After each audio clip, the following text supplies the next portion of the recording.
Good evening, ladies and gentlemen. Welcome to Monkey in the Morning. I'm your host, the Ranting Monkey. It is Thursday, but this is our Friday show. How y'all doing out there? Hope everybody's well. Destiny's on Timcast defending porn in schools. For real? Jesus Christ. Destiny's everywhere, man. That dude, he shows up everywhere. How are you guys tonight? I'm tired. I'm sore. I did not. You guys want to hear a great story? So I leave here last night, go to do the game stream. About halfway through, my internet just dies, completely dies. The big satellite, for some reason, went out. And I was like, well, I guess I'm going to bed. So I went to bed. And the middle little spent the entire night just kicking my ass, including, and this is true, I finally fall asleep. She finally settles down and I fall asleep. And I wake up to getting kicked in the nuts by a 4-year-old who is asleep. And with all of her mind, I don't know what was going on in her dream. She kicked the fuck out of me, you guys. And it was like, so I had to spend the rest of the night trying to sleep to make sure my leg was up high enough to protect myself if I was turned towards her. I did not sleep worth a shit. And then I had just a tiny, tiny little nap today, maybe about half an hour, and I'm exhausted. I'm just so tired. And I'm like, all right, when the girls go to bed tonight, I'm just crawling in bed. I'm going to go straight to sleep. And then at about 6 o'clock, I guess it was, maybe, I see the news. And I'm like, fuck, I'm not sleeping tonight. Or at least not sleeping early tonight. The president of the United States, the former president of the United States, has been indicted. We'll get to that in just a minute. First, Dev, it was your birthday on Wednesday, and we missed it. This one is for you. And a 1 and a 2. Happy birthday to you. Happy birthday to you. Happy birthday, dear the Dev. Happy birthday to you. Happy birthday. Hope you have a great one. Really, really do. Hey, is Angry Monkey the wrong Twitter account? I think I DM'd you there last week. Dr. Cringe, that is my cousin's account, and he tweets for me when I'm not allowed to, but I am allowed back on Twitter. So what you want is ranting_monkey. Yeah, my cousin helps me out when Twitter gets mad at me. So there it is, ladies and gentlemen. The Manhattan grand jury has handed down, reportedly, an indictment for 30 plus charges. The number that we've been hearing is 34 charges. It's a sealed indictment, so nobody actually knows, theoretically. But yeah, 30 plus count indictment.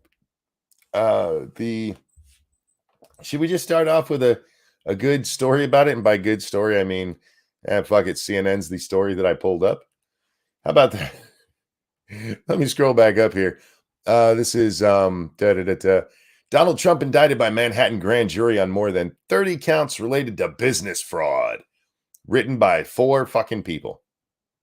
That's right. It took 4 people to write this. How many paragraphs? 1, 2, 3, 4, 5, 6, 7, 8, 9, 10 paragraphs, 4 people. They got 2.5 paragraphs each. Oh, fucking CNN. You guys are wasting so much money with these people. Hire me. I could have wrote this for you, probably for less than you're paying all of them. Metal Minister, thank you. Hey, Monk, can't stick around since I have an MRI first thing in the morning for back surgery. I'll catch up after that. Be well. Metal Minister, I hope it all goes well for you. Rest well and good luck with everything. Donald Trump faces more than 30 counts related to business fraud. I like how they keep saying that, business fraud, and I'm curious about that because, again, we haven't seen the indictment. We'll see the indictment when he gets arraigned, probably next week. That's when it will unseal and the public will know what exactly the charges are. But everything we know about this, it's not business fraud. It's basically campaign finance fraud. It's campaign finance violations because they're saying that the campaign illegally paid for this and didn't report it as, paying off the hoe you banged. That's the charge here. That's the honest thing that they're looking into. He supposedly banged Stormy Daniels. His lawyer gives her $130,000 to keep her dick sucker closed, and Trump paid him back $450,000. That makes a lot of sense. And they didn't count it as an actual campaign kind of thing. They counted it as just paying for a lawyer, and therefore they violated campaign finance rules. Dun dun dun. Good evening, Miss Nuts. How you doing tonight? Where are we? 30 counts related. How do you guys listen to me do this shit?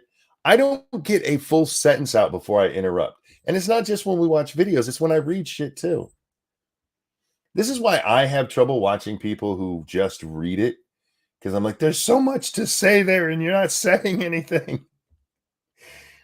Business fraud in an indictment from a Manhattan grand jury, according to two sources familiar with the case.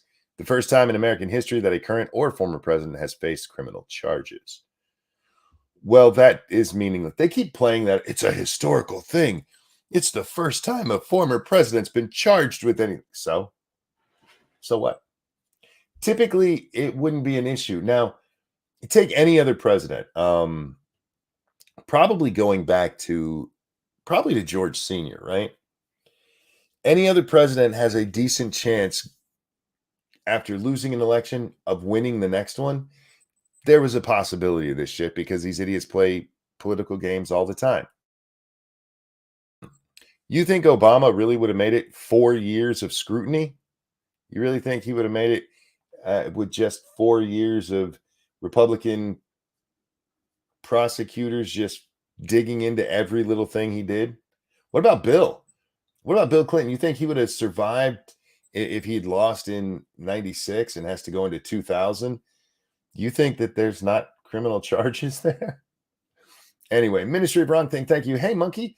So they really did indict Trump over the same crap that was laughed off social media a few weeks ago. Damn, they're so desperate to make him a martyr. Haha. Yeah, absolutely.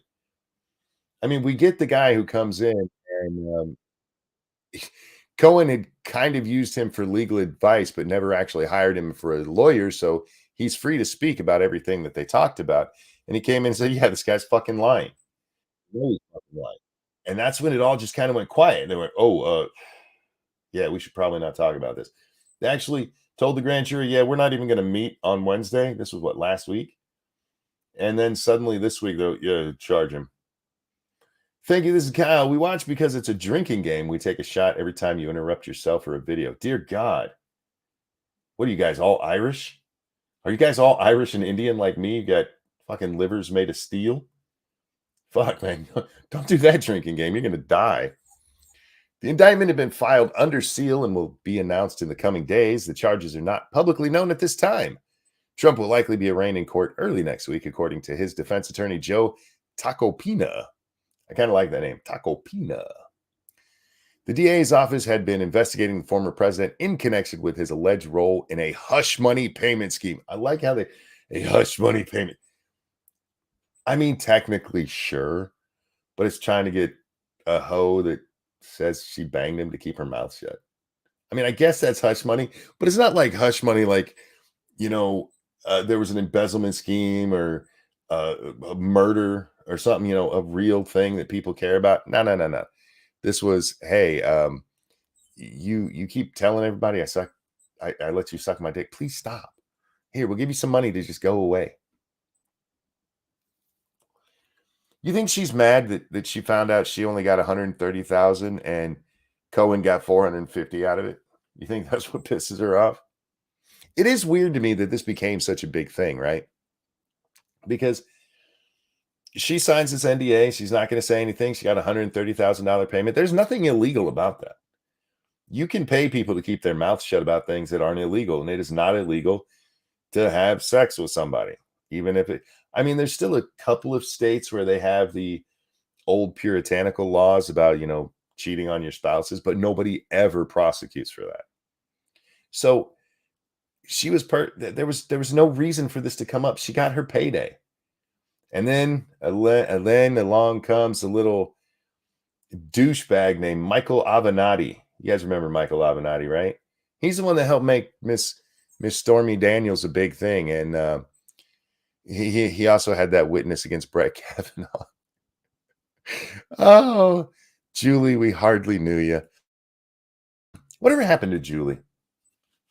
Anyhow, so what Trump did here, there's nothing illegal about it. That's why they have to go but it was for the campaign. You see, you were trying to keep your campaign from looking bad. Like anybody would have gave a damn.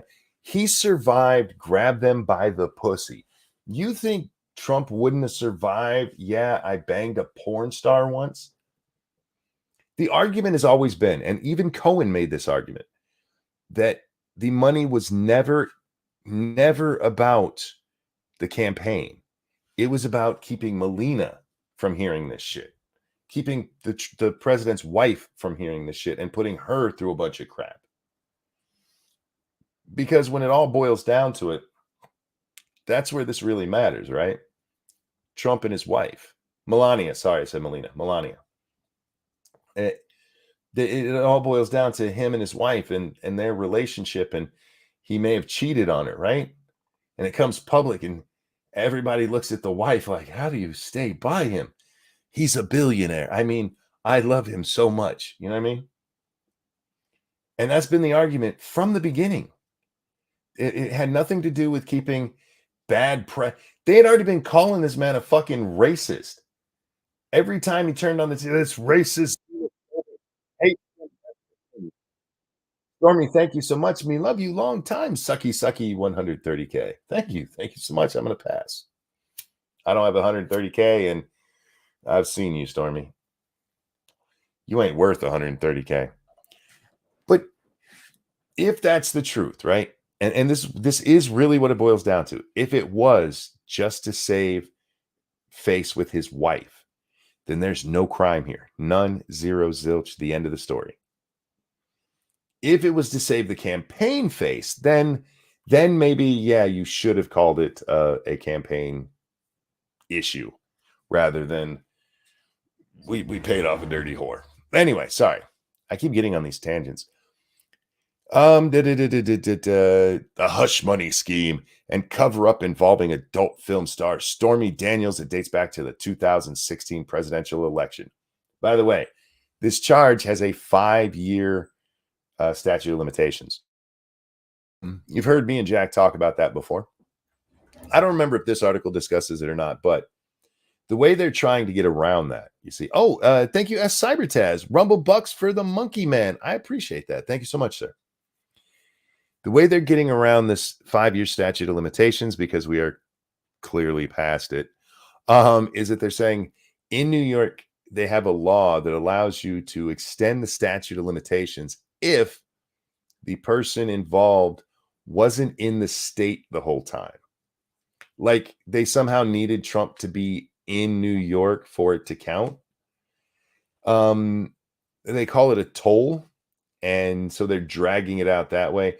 Good luck with that. I do not see this surviving judicial review. I really don't. The whole thing. But anyhow, by the way, this is also a misdemeanor, and they pushed it up to a felony using bullshit gamesmanship in their laws. Like, yeah, it's a felony because his name is Donald and his last name is Trump. It's a really weird law we wrote one time.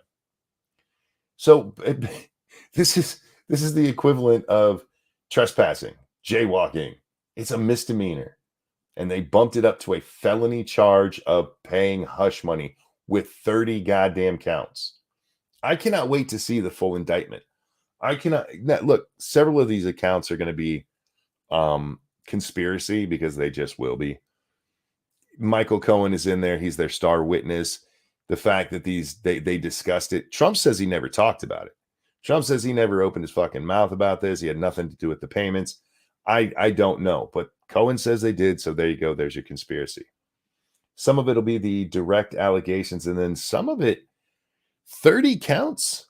30 counts seems like an awful lot. 34 counts if what we're hearing is true.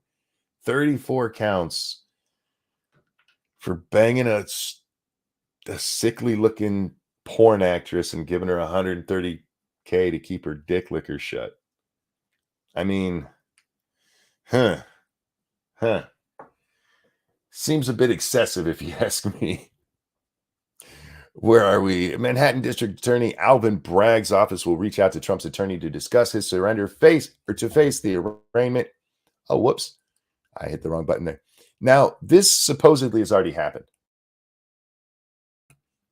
Reportedly, this has been on.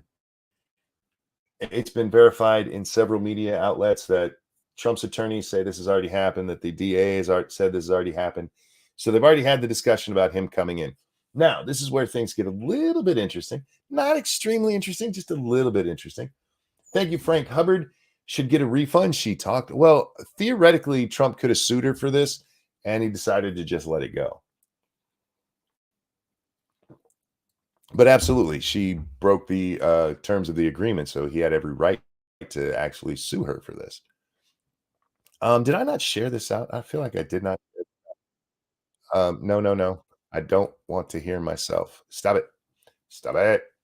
Let's share this real fast, and then we're going to bring up a tweet that we need to look at because Donald Trump is somebody who lives in Florida, and as a resident of Florida, New York can still indict him and everything, and under U.S. law, they're supposed to turn him over. Like, hey, he broke a law here.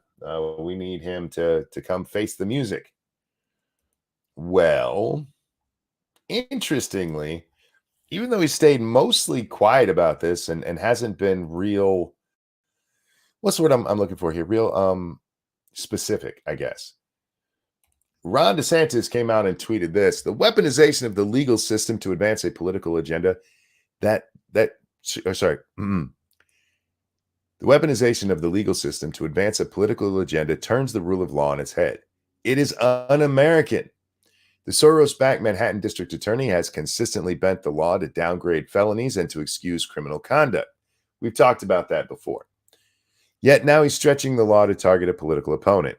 Florida will not assist in an extradition request given the questionable circumstances at issue with this Soros-backed Manhattan prosecutor and his political agenda.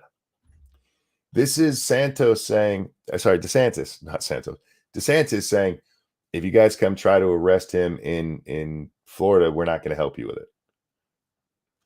Thank you again, Ministry of Wrong Thing. Starting to think the Dems know it's DOA. They just doing it to make their voters think they're actually doing something and blame Trump's corruption as proof of conspiracy when it fails. That's an interesting take on it. And maybe I think they know it's going to fail, but they push so far that if they don't do something, I mean, at least this way they can go, hey, the judge did it, or hey, the jury overrode it. Hey, we tried. I think that's more where they're going. So, yeah, I don't know that they'll be like, it was Trump's corruption, but definitely not their fault. Here's the thing with what DeSantis said here. In the Constitution, you have to turn them over. You have to. What'll happen is Holtzschul will have to come out, the governor of New York, will have to come out and go, hey, we're formally requesting him to be extradited here. I doubt it'll even get to that point. I think what Ron is doing here is a little bit of showmanship himself, because Trump's just going to turn himself over. Trump wants the perp walk on this. Oh my God, those political ads. The perp walk of Donald Trump for this? Really? I've seen a lot of people like, oh, this is going to guarantee he's reelected. And I'm not going to say it's going to guarantee he's reelected, but it's certainly going to help. And it is really going to help if he is acquitted of all of this shit. Hey, Prospero, how you doing? Our long nightmare is just beginning. Democrats in 2023, right? Yeah, I mean, look, they're getting what they wanted. It doesn't matter that this case is stupid. You guys know that, right? It doesn't matter because all they wanted is something. They are dancing in the streets over this. They're patting each other on the back. They're hugging and crying. It's what they thought the Hillary win would be. They're just so happy over this, over paying the person you had an affair with to keep their fucking mouth shut so it doesn't harm your family. Granted, it would have been smarter to just keep your wiener in your pants. And look, I don't know if he banged her or not, okay? He says he didn't. She says he did. I have a feeling that since she's described his penis, Trump's wife knows whether or not he did. I mean, if his wiener does look like a Mario character, then yeah, he did it. But there's enough people who've seen Trump's wiener that, I mean, somebody should know, right? Somebody should know. Hope you're not too. I'm good. I'm very, very sore, but it is a worth it kind of sore. There are days when I'm sore and like, fuck this. And then there's days like this where my body hurts. But I am so happy. You just have no idea what having those three little ones, minus getting kicked in the crotch when I'm sleeping, how great it's been just having them around. Just the joy and the happiness that's been in this house. They are perpetually happy. It's great. I think we've had like 3 meltdowns between the 3 of them over the last week. And that's not bad for their age groups. The oldest hasn't had one at all, and the other 2 have had minor ones. So yeah, it's just been fun. Alan, thank you so much for the donation. I appreciate it. But this is where we are, guys. Should I read more of this article? I guess I should, huh? I brought it up here. Trump was caught off guard by the grand jury decision to indict him. I love this line. Do you guys remember? We did a show about this a week and a half ago because Trump said, I expect to be indicted on Tuesday. So maybe if they're like, well, he thought it was coming last Tuesday. He thought it was coming last Tuesday, so he's shocked it came today. You know what I mean? That kind of thing.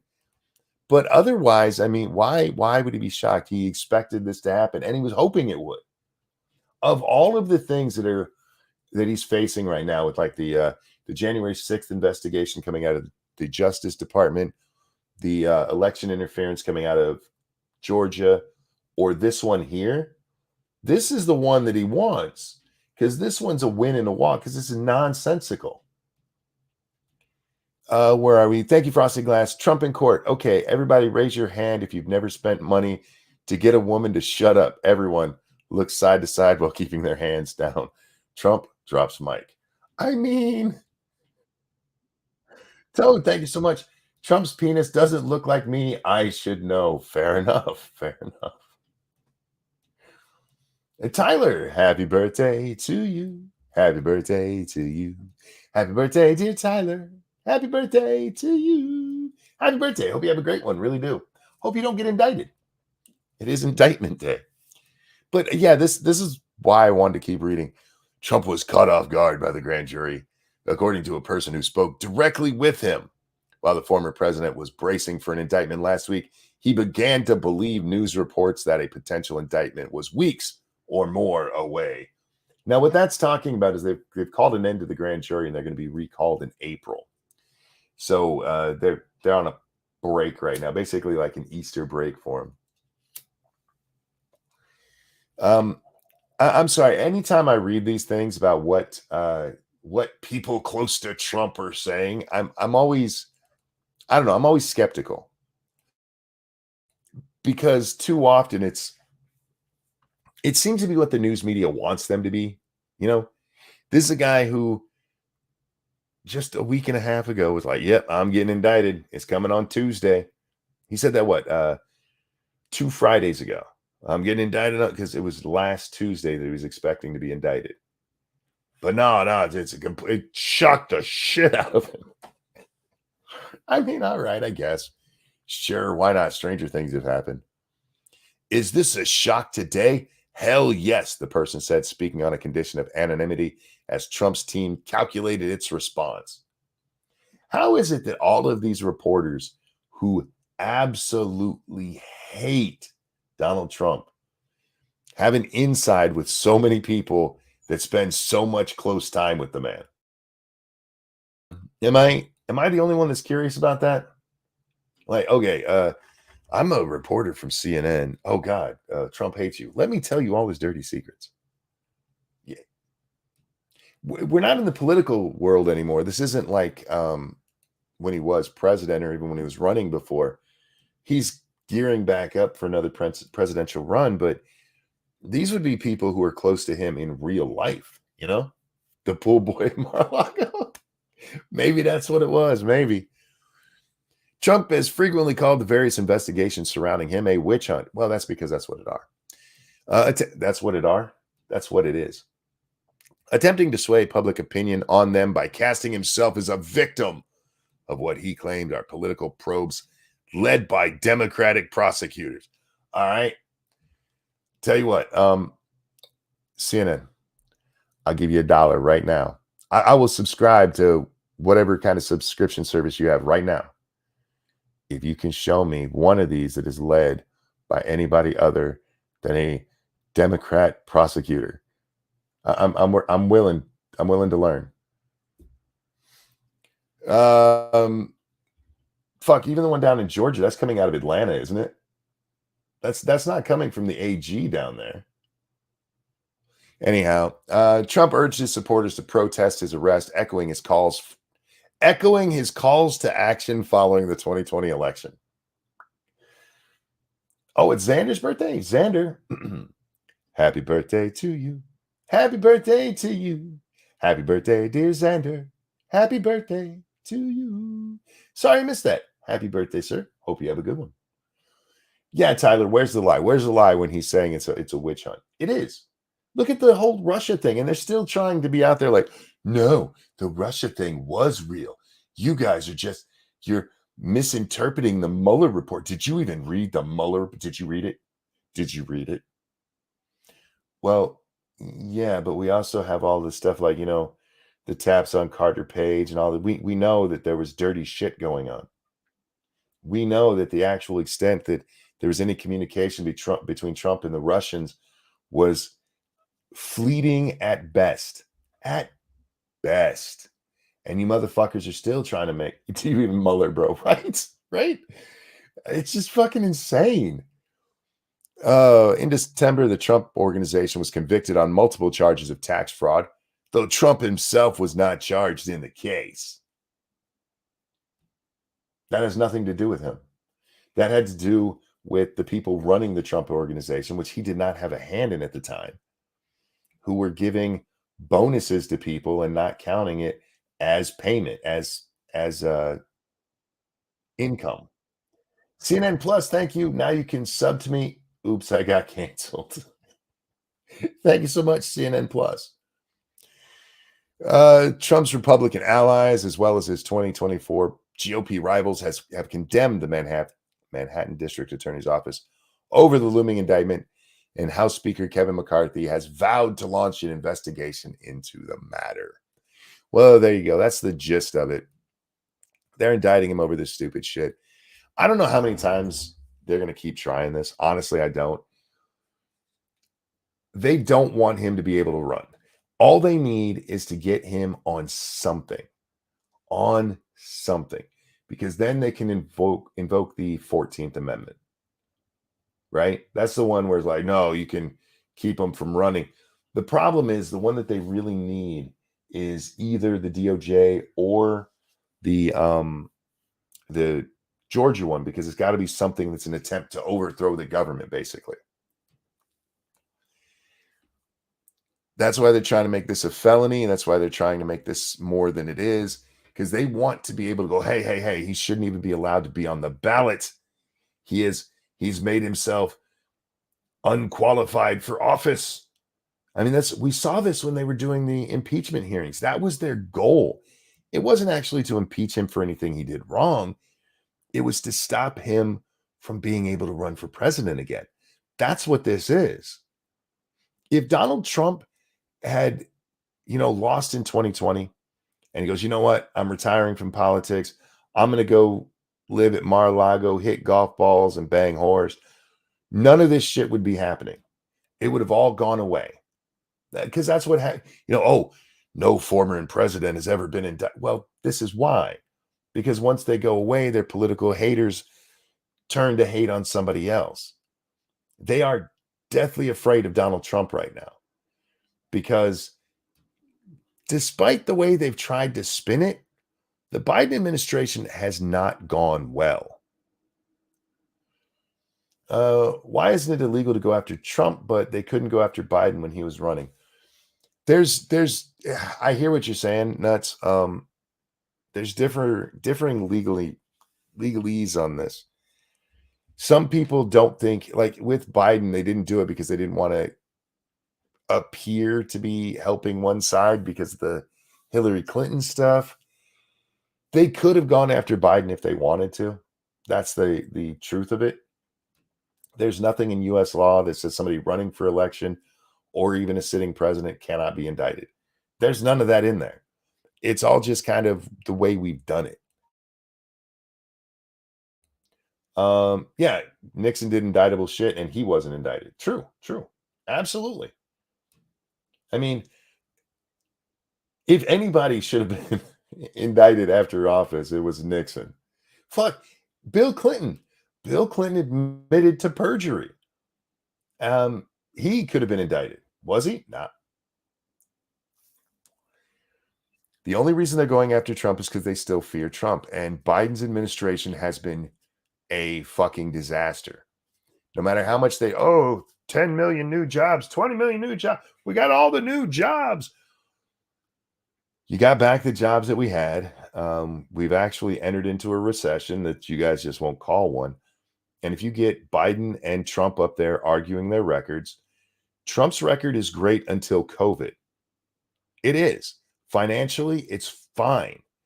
We were spending way too much fucking money. Don't get me wrong on that account, but financially, everything's good. Minorities are making more money than ever. Everybody's doing well. Interest rates are in the fucking toilet. Nobody's paying interest on any fucking thing. Everything's great until COVID. That's all they had. So they get back into a debate, right? And the economy comes up. What's Biden going to say?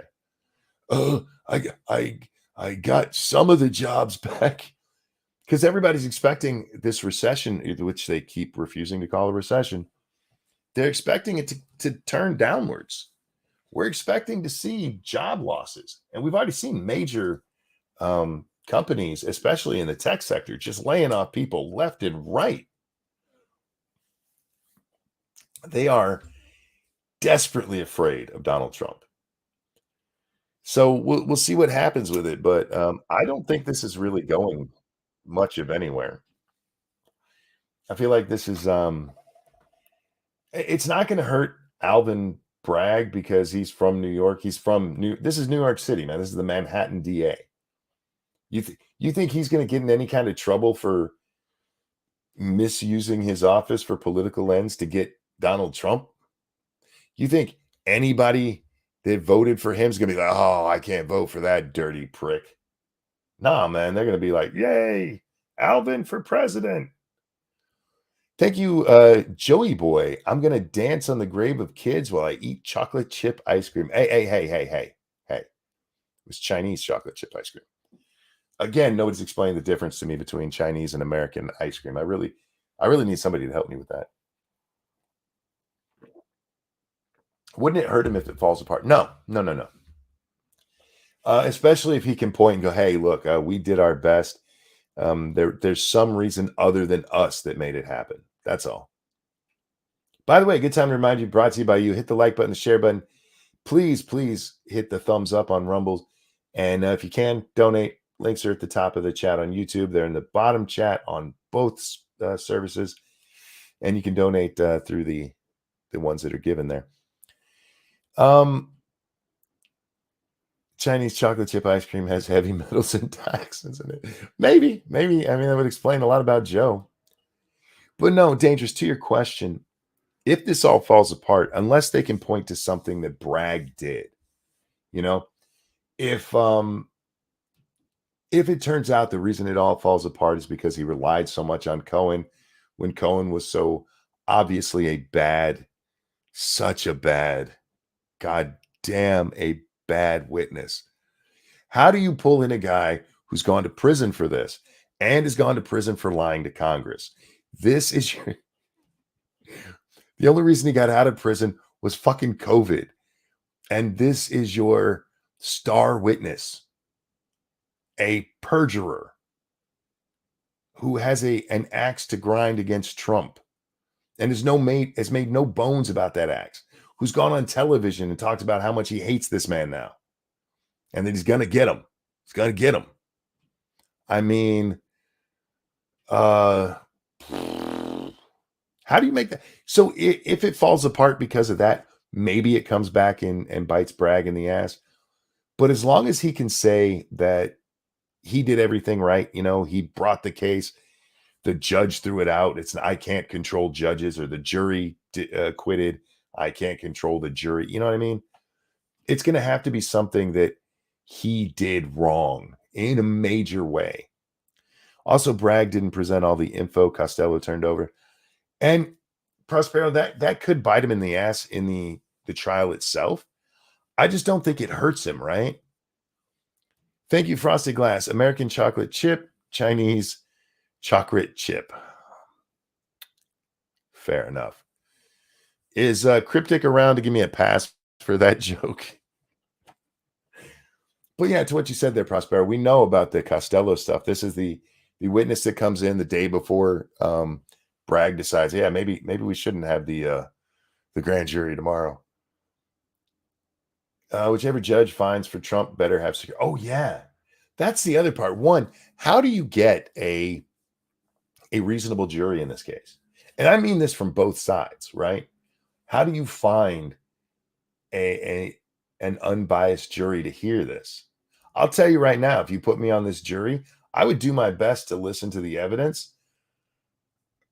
But I think this is a bunch of bullshit.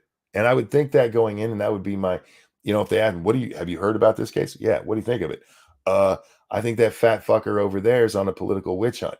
Can't be on the jury. How the fuck do you get a jury seated? Poker, thank you. All ice cream is communism, aside from soft serve. I do like a soft ice cream. I do. Mostly because it's just easier to serve. Guilty without proven innocence. Yeah, and I think we're going to see a lot of that with this. Everybody's going to have their side. I haven't seen anybody yet who's like, I don't want to. No, I want to take that back. I saw one person. I wish I had the article. There's one Republican. His name is Don something. Fuck, I can't remember his name. And he's like, I think that this is okay. The jury will have to answer, and if he's guilty, then he's guilty. If he's not guilty, then he's not guilty. Everybody else I've seen is like, get him or fuck you. You know what I mean? There's only two sides. You have this one Republican. I think he was from Nebraska. Don't quote me on that though. But he was quoted. I want to say it was in an article in The Hill. And yeah, he's like, no, it could go either way. This is perfectly on the. All right.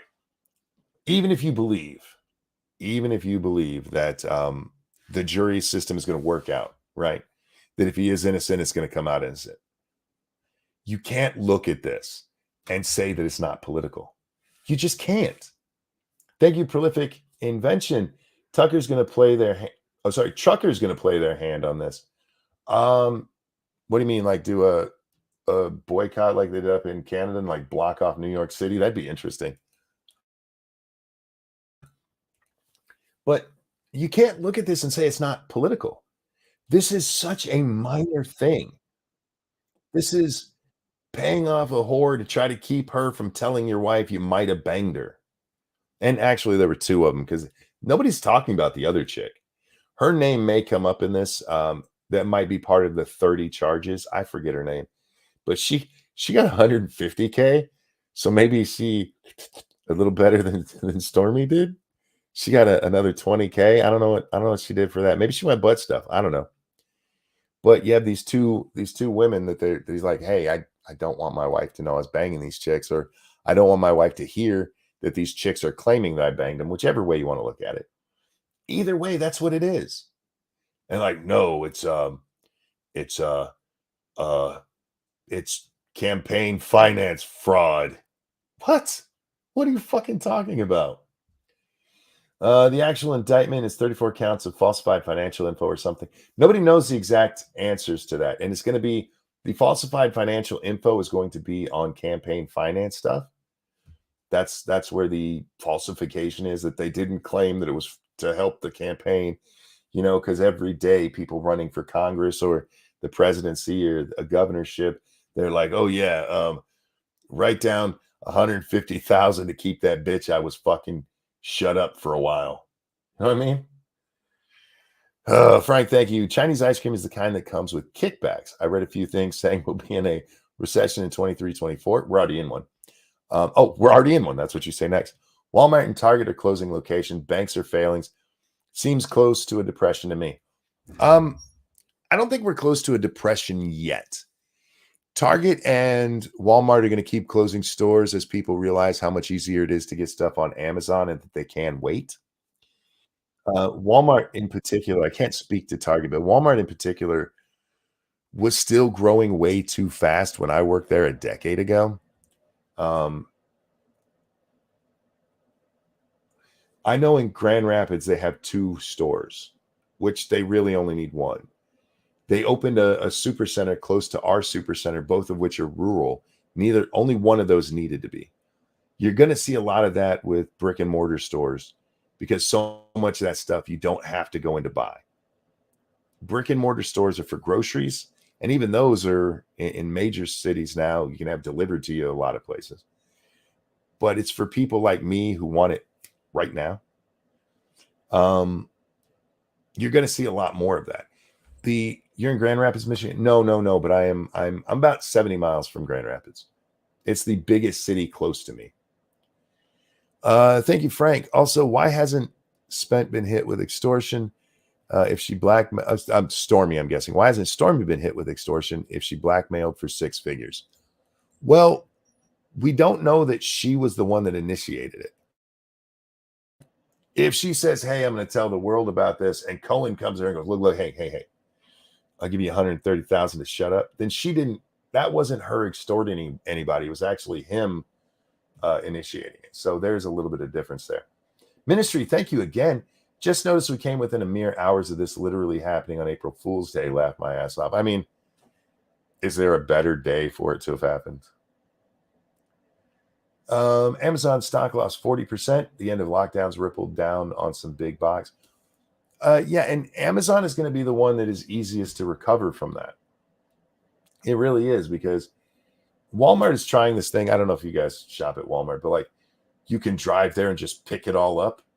Well, if I'm just going to, why wouldn't I just have somebody deliver it to my house?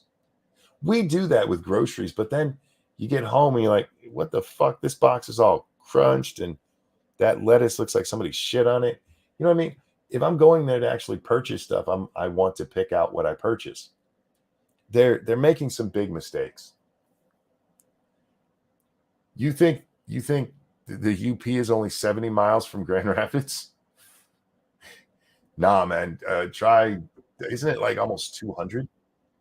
Susan, thank you. I'll show you mine if you show me yours, plus instant monetization on your 32 in ads. Thank you, Susan. You know the deal. You know the deal. So, my thoughts on the indictment. I think this is probably going to go away rather quickly. I think once this gets in front of a judge and you start having motions to dismiss based on, this is fucking stupid. I have a feeling that this gets tossed. Depending on which judge it is, of course. If it's there are I hate Trump judges, so maybe, but depending on which one, this could absolutely get tossed. Amazon had bloated their workforce and didn't scale back fast enough. They'll be fine. Walmart will get it together, but it's going to be ugly. Walmart, Prospero, Walmart's biggest mistake is that when Amazon started coming up, they didn't immediately go after them. They've been running defense ever since Amazon took off. Nobody was in a better position than Walmart to do what Amazon did. Walmart has distribution centers all around the country. They get all of that stuff to people's shelves that fast. All they were missing was the direct distribution.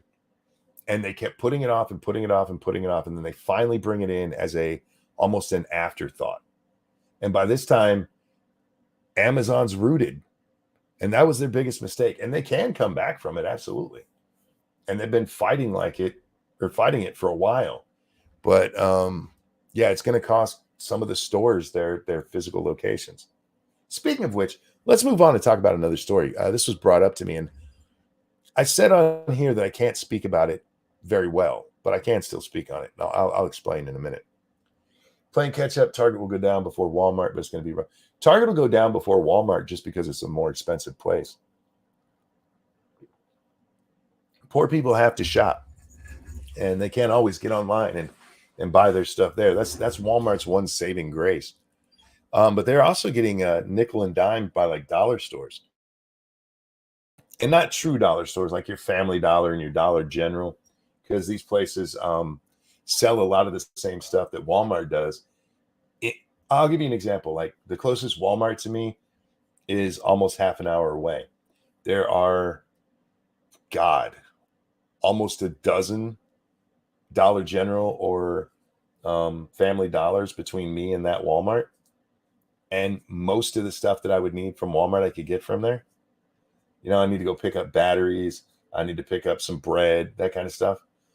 Walmart, one of the things that they should have done instead of expanding the big stores is start making Dollar General size stores and putting them in small communities. They really should have done that.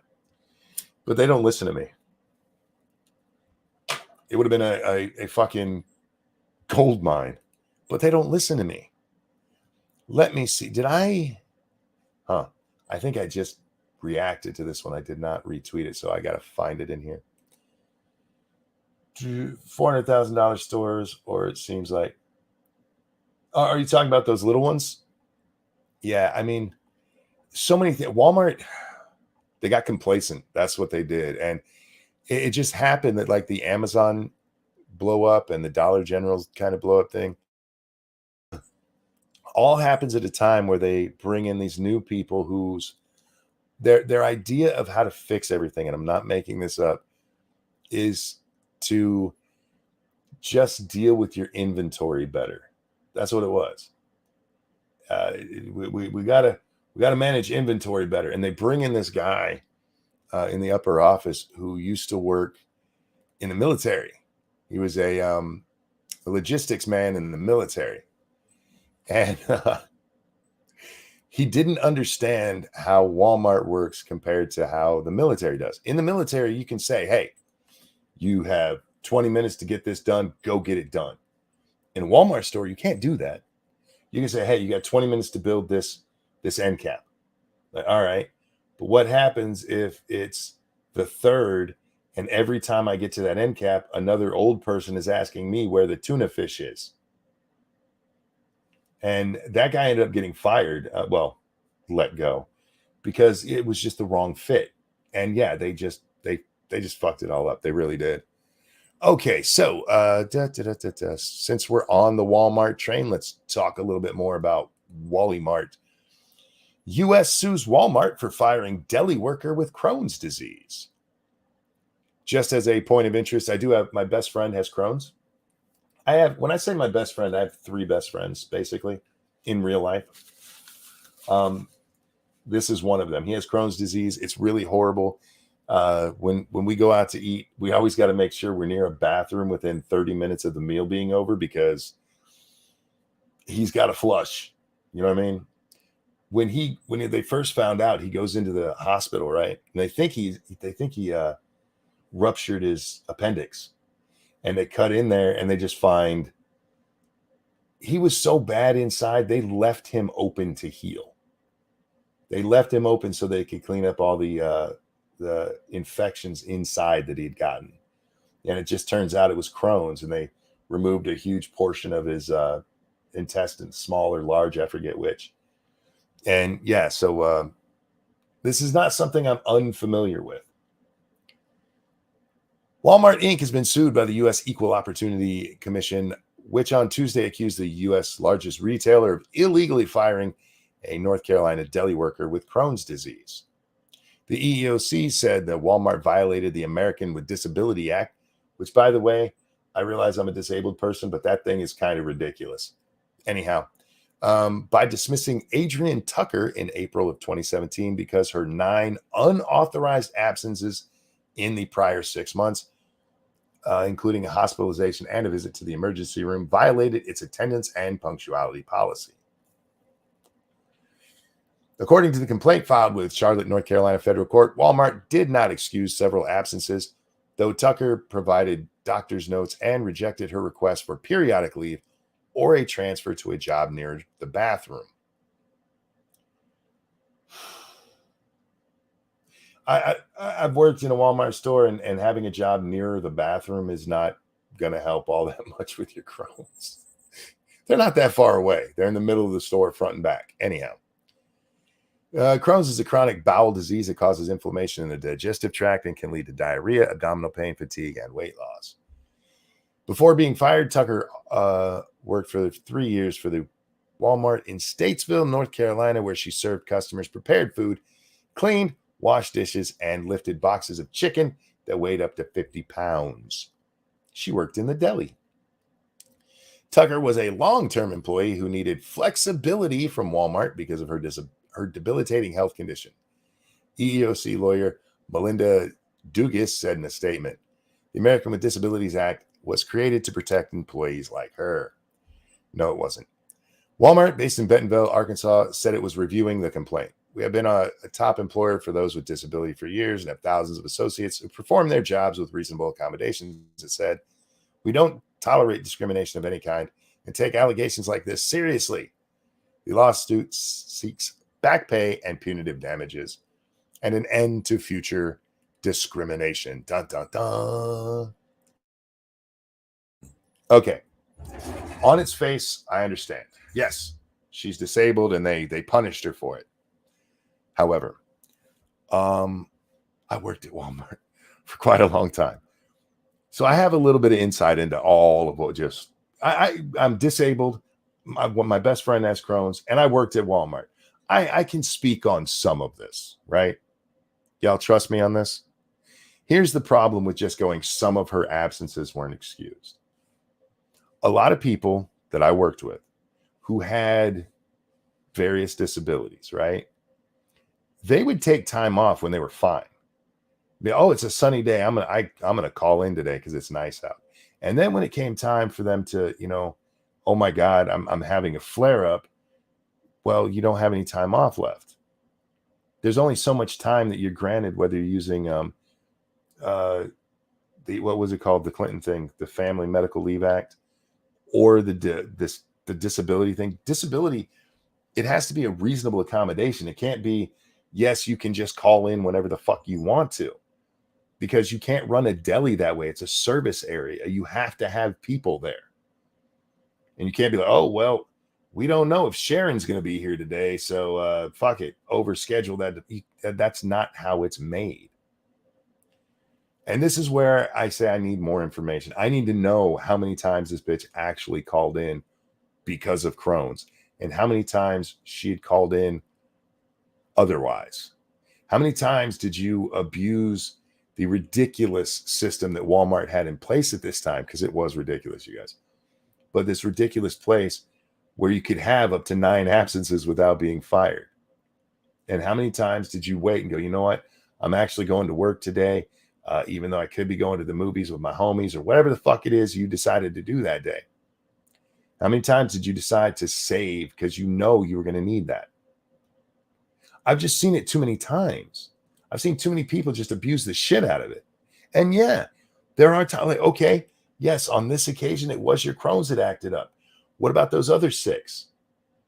You know what I mean? So I'm interested to see how this one works out. Being that it's Walmart, I have no doubt that they covered their asses on this one. This isn't Walmart of the 1980s or the 1990s when they were getting sued every other day because they had some jackass in there who was letting his friends get away with it, or his girlfriend, as the case may be. Abuse the shit out of it. Yeah, I didn't even think of that, right, Brent? Yeah. And that was unintentional. But yeah, so when you see something like this, it's easy to just go, oh, fuck the Walmart. However, given my own experience, my bet would be that this was actually perfectly reasonable to fire this chick. That's just, again, it's empirical. Take it for what it's worth. And yeah, it is what it is.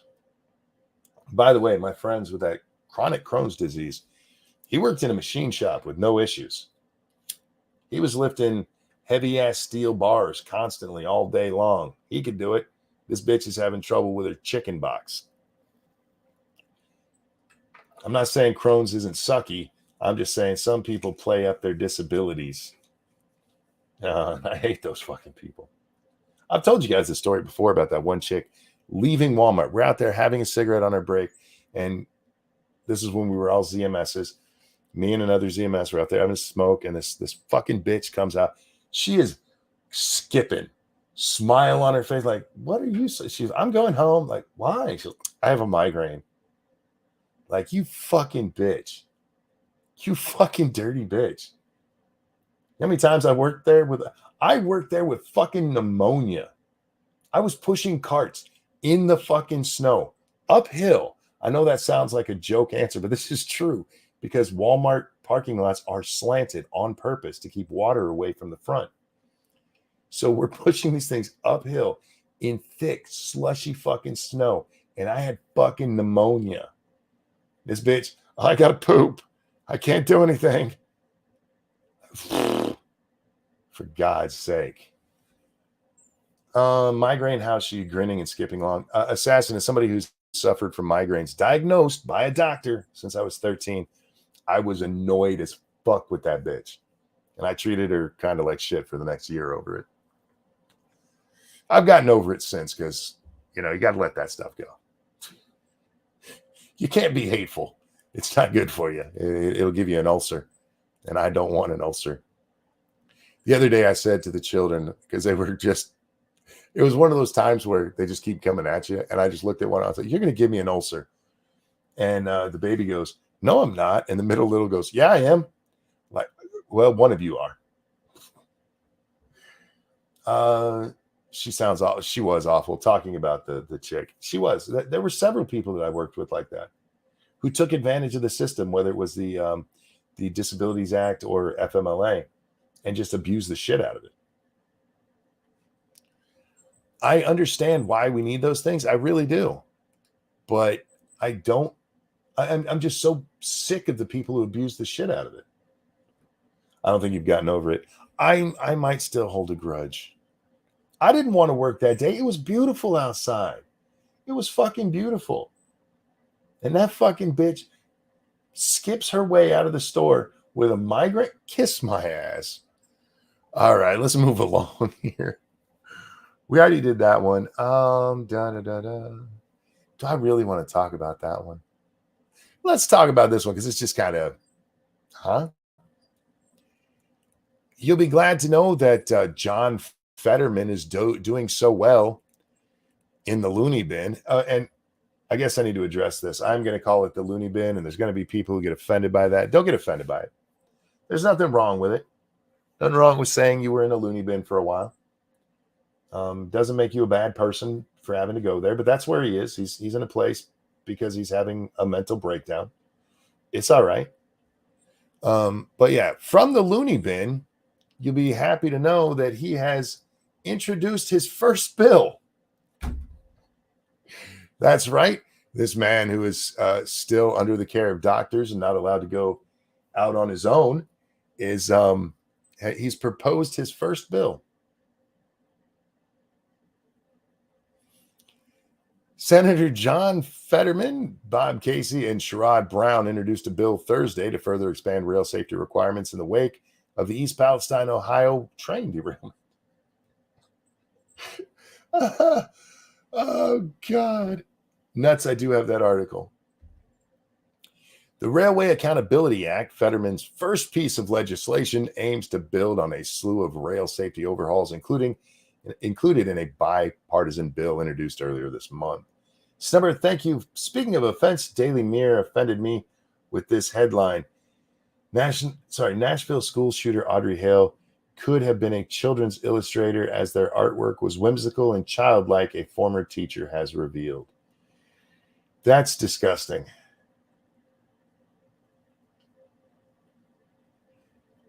Could they try making that person any more likable? Fuck Audrey Hale. Fuck her. I'm glad she's dead. Oh, you don't have to apologize for that, Nuts. Fetterman's bill. The fucker's in a loony bin. He's in a loony bin. He didn't have shit to do with this. You think he's sitting there in his off time? They're like, okay, now that art therapy's over, it's time for policy therapy. What the ever-loving fuck? Oh, my God. Fetterman's bill would bolster train inspection requirements and direct the Federal Rail Administration to study the cause of wheel derailments. Haven't we seen that all of the derailments so far have been because of loose wheels? Isn't that what they found out on all of these fucking things? Study wheel derailment and offer regulatory solutions. Tighten the fucking wheels. There you go. Oh, accidental bot, can that be fixed? I don't know if I can actually fix that, or we just have to. No, okay. What's going to happen here? Look, RJ, you got timed out. It was a complete accident. Sorry. There's a 5-minute timer on it. Then you'll be allowed back in chat. I wish there was a way for me to override it. There's just not. All apologies from me and obviously from Prospero. She didn't mean to do it. So it was you, right? Yeah. Okay. Just making sure. No, Prospero, it's happened before. No big deal. Just gotta hang in there. RJ's cool. RJ's not gonna be like real mad or anything, hopefully. But yeah, RJ's usually cool. Pennsylvania and Ohio communities are still grappling with the aftermath of last month's Norfolk Southern train derailment, which caused toxic chemicals to leak into the air and water. And Fetterman's coming to save you. Oh, for fuck's sake. All right. I get it, right? There's other people who helped write this bill, but shouldn't take his name off. He can join as a sponsor later. Just be like, nah, bruh. You're in an insane asylum right now. Calm down. Thank you, Evolved Potato. I just can't get that bitch out of my head. Skipping with a migraine. I needed stitches when I hit my head with a rock because a migraine was too much to handle. Fuck this bitch. She deserves constant migraines forever. I'm thankfully, I can't remember the last time I actually had a migraine. But when I did get them, they were fucking awful. And I've mentioned this before. Mine's sound sensitive. A lot of people are light sensitive. Not for me. It's sound. And I have really good hearing. And so what I would have to do is lock myself in my bedroom with my pillows over my ears and just pray for sleep. Sleep was the only thing that ever helped. Yeah. And so that bitch skipped. Oh, God. John, thank you so much. Palette cleanser. I'll have to take a look at that later. We'll see what that is. But thank you. Thank you so much. Now, where were we? Oh, John Fetterman. Fuck that guy. That fucking tard. Oh, that's the Alex Stein thing. Yeah, he's having a baby. His wife's lover got him. What does he call that guy again? He's played that bit up a little too much. It's time to let that one go, Alex. So Nuts had brought this one up. So yeah, let's go ahead and check this one out. I want to find. I don't want the Not the Bee article. I want. Which article? What the Daily Mail? That's what I want. Give me a second here, folks. I don't have one of them producer folks. We're not fancy like them. Fancy like folks. Anyhow, so yeah, the QAnon shaman has been released early, a little too early, actually. QAnon shaman Jacob Chansley is released 14 months early from prison after January 6th footage showed him being escorted by cops inside this Capitol, which, by the way, is what he said. I went and looked it up. I went and looked up what the judge said when this guy was sentenced to 41 months in prison. Why is Jack not joining? I don't know. Is he in chat? He said he would be here. He's got it in his this thing. Is he here? And I didn't. Oh, no, he's not here yet. I don't know why he's not joining. You have to ask him. Anyway, I went and looked it up, and the judge said Mr. Chansley has said that he was escorted by He was escorted by police within the Capitol, and there's just no evidence of that. Truth. This is what the motherfucker said. There's just no evidence that you actually were escorted inside the Capitol like you claim you were. Well, the problem with that is the Tucker footage. The Tucker footage, which Mr. Chansley's lawyer did not get access to. Frank, thank you again. Proof he's a puppet. Saturday, my youngest sister treated me to a Devils game as a birthday present. I forget if it was PATP or NJTP, but I was behind somebody with the letters for Fetterman on their back of their vehicle. I just did a very hard eye roll. Fair enough. Fair enough.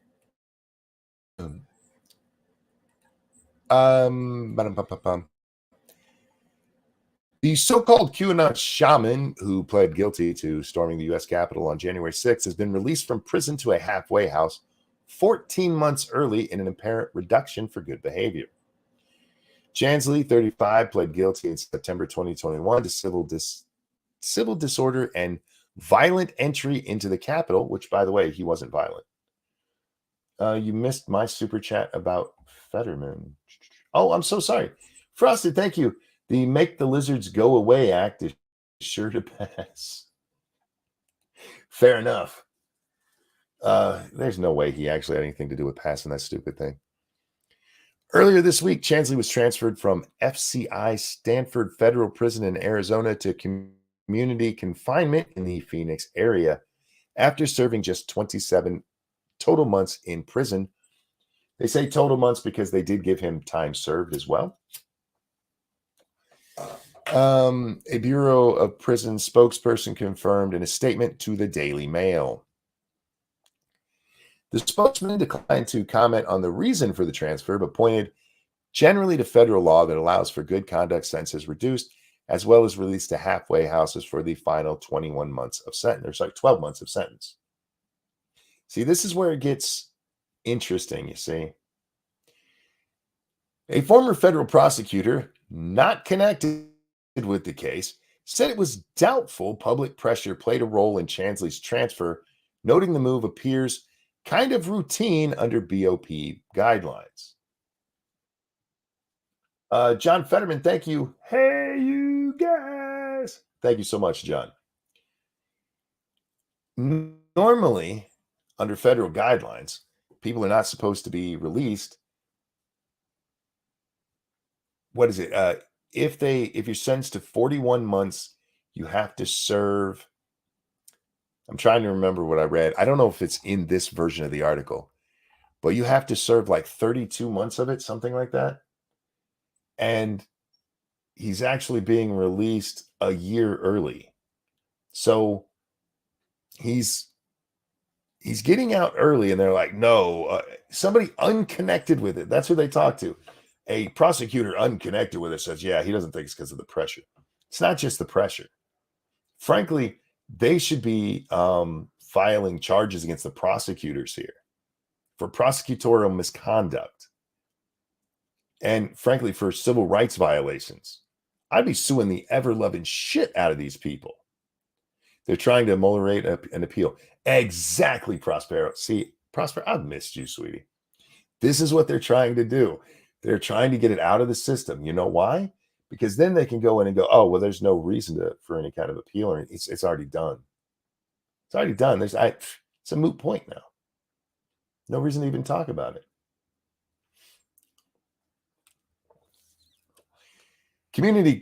Safety and security. For safety and security reasons, we do not discuss the conditions of confinement for any inmate, including transfers or release plans, nor do we specify an individual's specific location while in community confinement, the BOP spokesperson said. Community confinement can refer to either house arrest or a halfway house, but Chansley's former lawyer said that he has been moved to a halfway house. They are trying very hard to just keep this from going any further because they know they fucked up. You can point to all of the other stuff, but here's what you can't ever see.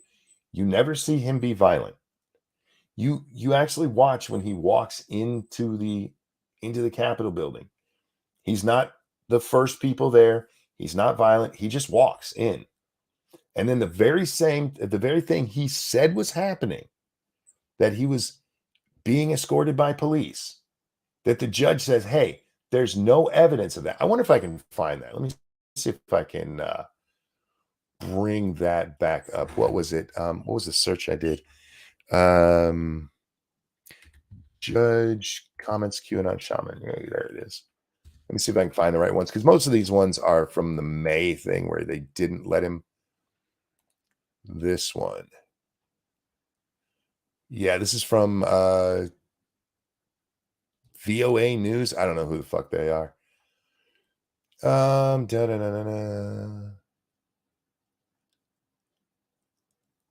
trying to find exactly where this little shithead said it. Well, attention,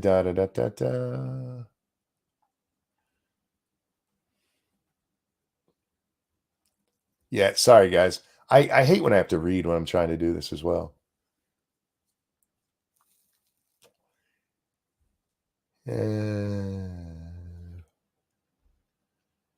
This might not be even the right article. I read so many articles about this earlier because I was arguing with an idiot about it. That's not the right one.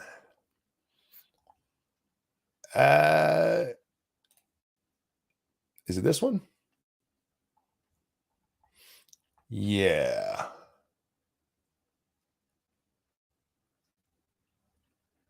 Yeah, here we go. Pause. I don't want that stupid ad playing. Sorry, guys. This is what happens when I'm all by myself. Judge says that the video shows QAnon shaman Jacob Chansley lied about Capitol riot. The accused U.S. Capitol rioter, who calls himself the QAnon shaman, lied during a jailhouse interview, claiming that he was waved into the building by police officers, a federal judge said. In a 32-page March 8th motion ordering Jacob Chansley to remain behind bars until trial, Judge Royce Lambert said the Arizona man wasn't truthful during an interview. Chansley claimed that he thought he was allowed into the building after being waved in by police officers, giving him the impression that his actions were permitted. But Lambert says the video proves otherwise. Government video shows the defendant blatantly lied during his interview when he said that police officers waved him into the building. Further, the video confirms the defendant did not, as counsel claims, enter the building contemporaneously with the exiting by Capitol Police. I mean, we can all see what happened there. We all know what happened, but they don't care. But anyway, yeah. So they've released him early, and the defenders are like, wait. No, you see, it's really not that early. It's not that early. I mean, it's 7 months earlier than they normally. Yeah, that's early, dipshit. That's early. So yeah, fuck right off. Welcome back, RJ. Sorry about that. So they showed the judge doctored footage. They showed him very limited footage is the problem. If you show that judge the video of the police officers walking him around, because one of their biggest pieces of evidence, right, is him in the actual Senate chamber where he's giving his impassioned speech, right? And where he's up in the gallery doing his freedom scream that he did up there. And if that's all you show him, you're like, yeah, of course he's, look at this fucking crazy dude. Now back that up 10 minutes and show the police officers walking around trying to find the open door for him. Show that. What does that become? He still may go to jail, right? But does he go to jail for 41 months? See, 3.5 years of his life gone over it? Probably not. So yeah, they lied, and what they're doing right, they're just trying to cover their trail. They're not being nice to this guy because they're trying to keep from having their careers ruined for what they did here. Because this was fucked up. The prosecutors involved in this should all be disbarred and charged with prosecutorial misconduct. Period. End of story. They withheld exculpatory evidence. Exactly, Prospero. And in the case that's going on right now, Rio. God, I forget all. There's like 5 defendants on trial right now. In that case, there's actually a written statement from the prosecution that says, "Hey, all of those videos that Tucker Carlson showed, they were given to both these defendants and Chansley by September 21st of 2021, I think is the date. But they provided it to Chansley's lawyers after the plea agreement, after everything's already done. And they're trying to act like, hey, we gave it to them. Yeah, but not in time for trial, you dirty shits. Thank you, John. I have a friend that is so disconnected from everything that he thought Biden's little joke presser was fake. A lot of people did, John. When I first saw it, I thought it was fake. I thought somebody had added a laugh track to it. I honest to God did. I could not believe that those, even under normal circumstances, even if he wasn't there to be talking about dead kids, when the fuck does that? What is funny about my name is Joe Biden? And now, I'm Jill Biden's husband. It wasn't even funny. Yeah, seriously, honest to God, I thought it was a laugh track. When I saw it, because I saw it on Twitter, I'm like, oh yeah, somebody's obviously added a laugh track to that. So I went and found it on YouTube. I found the ABC feed of it, and I'm like, oh my God. So the plea deal agreement was made in part because of withheld evidence. Great. Yes, exactly. That is exactly what happened. I'm sorry, Jack. I do see you. I'm trying to get over there. What's up, my friend? Same old shit, different day. How you doing? Living the dream. Body's fucked. Mind is happy. A little tired, but raring to go. Oh. Yeah. So, things happen. Sorry I'm late. I was hanging out with Nick 6 Minutes over on his live stream. Oh, no problem at all, dude. You just missed the conversation about Trump, and just to get your quick thoughts on it, what do you think of the indictment? I think it's fucking dumb. Not only is it a horribly put together case, it's just to divide people more politically and it'll cause chaos and probably some violence. Do you think this helps Trump politically? Yeah, I think it does, especially if he actually gets arrested. If that mugshot they're going to end up taking will probably be in his first bunch of ads because now he can claim victimhood. I think Trump is going to insist on a perp walk. Oh, I think they're going to perp walk him. They probably won't handcuff him, but they will walk him with the cops side by side into the building. They are working out with his attorneys right now. Both his attorneys and the DA's office has confirmed this for Trump to turn himself in. And typically under those circumstances, you don't get a perp walk. I think Trump's going to insist. I think Alvin Bragg knows, and the DNC establishment do not want that. That's the last thing they want. Because if he walks on this, that is just a political ad for him. Look what they did. But the whole thing's going to be a political ad for him. This is all going to backfire in their faces. They did this to a former president. Imagine what they're going to do to you. The ads write themselves, man. So yeah. This was stupid. Oh, sorry. What'd you say? I said this was stupid. Oh, this was incredibly stupid. Now he can say, look at what the overreach government is doing. This is a third world country that we need to save the country from these tyrants. Like you said, the ads write themselves. If they were smart, they'd do everything possible to avoid a perp walk, but these are clearly not smart people. Yeah, look, man. If I'm him, it's like, yeah, you just come on up and we'll go through the motions. We're not going to cuff you or anything like that. Just come on in. We'll take care of it. And if I'm him, I'm like, oh, fuck no. If you want me in there, you better handcuff me. I would insist on it. I actually would. I don't think the Secret Service will let him do that. I think they would. I don't know that they can stop him. Yeah, but I don't know. I think that's going to be kind of tricky for safety reasons because he still is next president. So I don't know. Who knows? This whole thing is just completely fucking stupid. Oh, real quick. Thank you, Alvin Bragg, who says, I think I fucked up. Yeah, you did. Well, he was already committed. You know, it was like bad gambling and poker. You're pot committed, so you have to see the next cards coming up because you've got so much in there you don't want to just walk away, which is how you lose all your money. Devil's Advocate says, didn't the Secret Service say they would not perp walk him and they will be in charge of his transport and whatnot? I haven't seen that, but this is what happens. The Secret Service, for some reason, the FBI and the New York prosecutors, the New York police, are working together to get it figured out how to get him there. Yeah, last I saw, the Secret Service said they are not going to let him be handcuffed.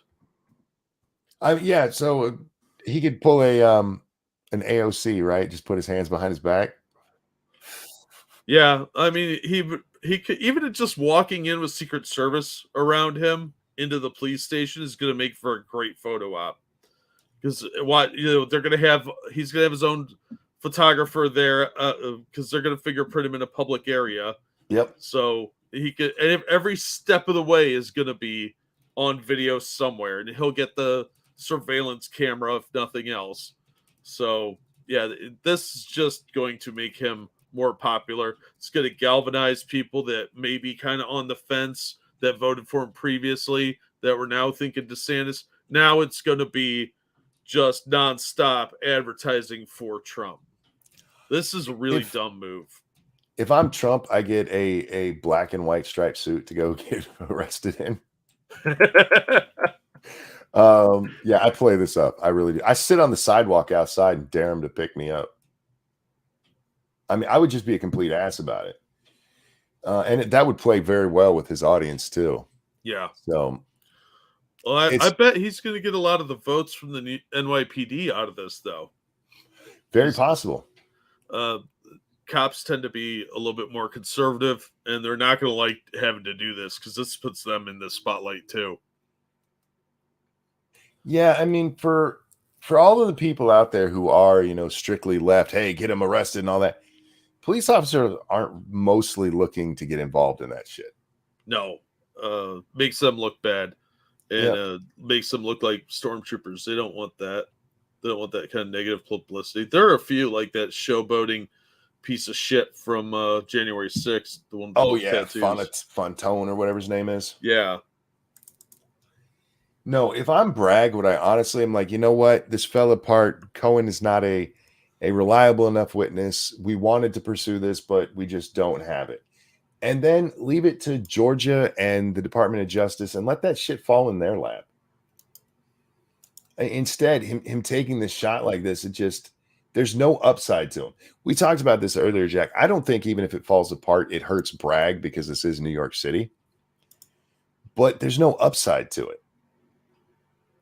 This just shows you as a politically motivated piece of shit. I mean, in DeSantis' statement, he pointed out what we talked about a week and a half ago. Bragg has been out there lowering the standard for felony violent conviction. It's the standard for felony violent arrest. Yeah. And instead, he's going to go after Trump for paying off some chick for maybe fondling his wiener. Yeah, that their key witness is the one who actually paid her. Yeah. So the whole thing is a fucking shit show. Their key witness is a liar who actually did the payment. This is stupid. And on top of that, it's like a fine. He's not even really going to look at jail time, even under New York law, unless they have a very bullshit corrupt judge. There's no way he would do any time for this. Well, and that's why I think we're seeing the 30 plus. We're hearing 34 counts, but 30 plus count indictment over this. There's not 30 plus counts here, even if you count both of the chicks involved. Yeah. You got the payment, you got the lying about the payment, which Trump never testified under oath about this. You have conspiracy and conspiracy to violate campaign finance laws. I mean, there's just nothing. Real quick, thank you, Frosted Glass. If Trump's arrest is given the seriousness it deserves, he'll walk in the jail that night and leave the next morning like he's fucking Otis from Mayberry. Yeah, where he lock himself in and then just leave whenever he wants. Yeah, it would have that level of seriousness. I seriously would. I would play this up like hell, and he's going to. You know, he is. He might not go in a striped suit, but the man's a showman. He knows this is great optics. Yep. The other two things that he's facing, because anytime they bring this up, they'll bring up Georgia, they'll bring up the Department of Justice. Those two, I mean, if they were able to get an indictment for those, that's worth talking about. This one's just not. This one's just stupid. No, they're so desperate that this is what happens when you have blinders on. Yep. You can't see that what you're doing is just a obsessive zealotry to get your enemy. It's not an effective tactic. All right. Do you have more to say on that? Because if not, I have a story that I've been waiting for you to get here. Oh, I don't, but Dangerous asked us what we thought of Ann Coulter saying that Trump's a weak candidate, and is this going to help him or hurt him? Whether Trump's a weak candidate depends on how much you think the baggage is going to hurt him. I honestly don't know right now.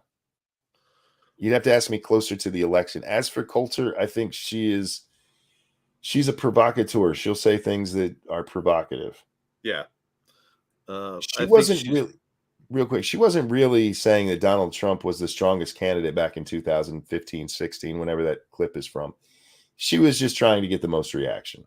Yeah.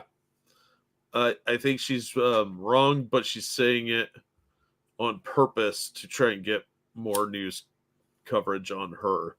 I don't think Trump's a weak candidate per se, because they're all weak candidates right now.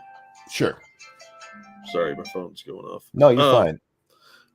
But yeah, it's way too early in the election. But this is going to get Trump's name out there more and remind people that the election season is gearing up. Yep.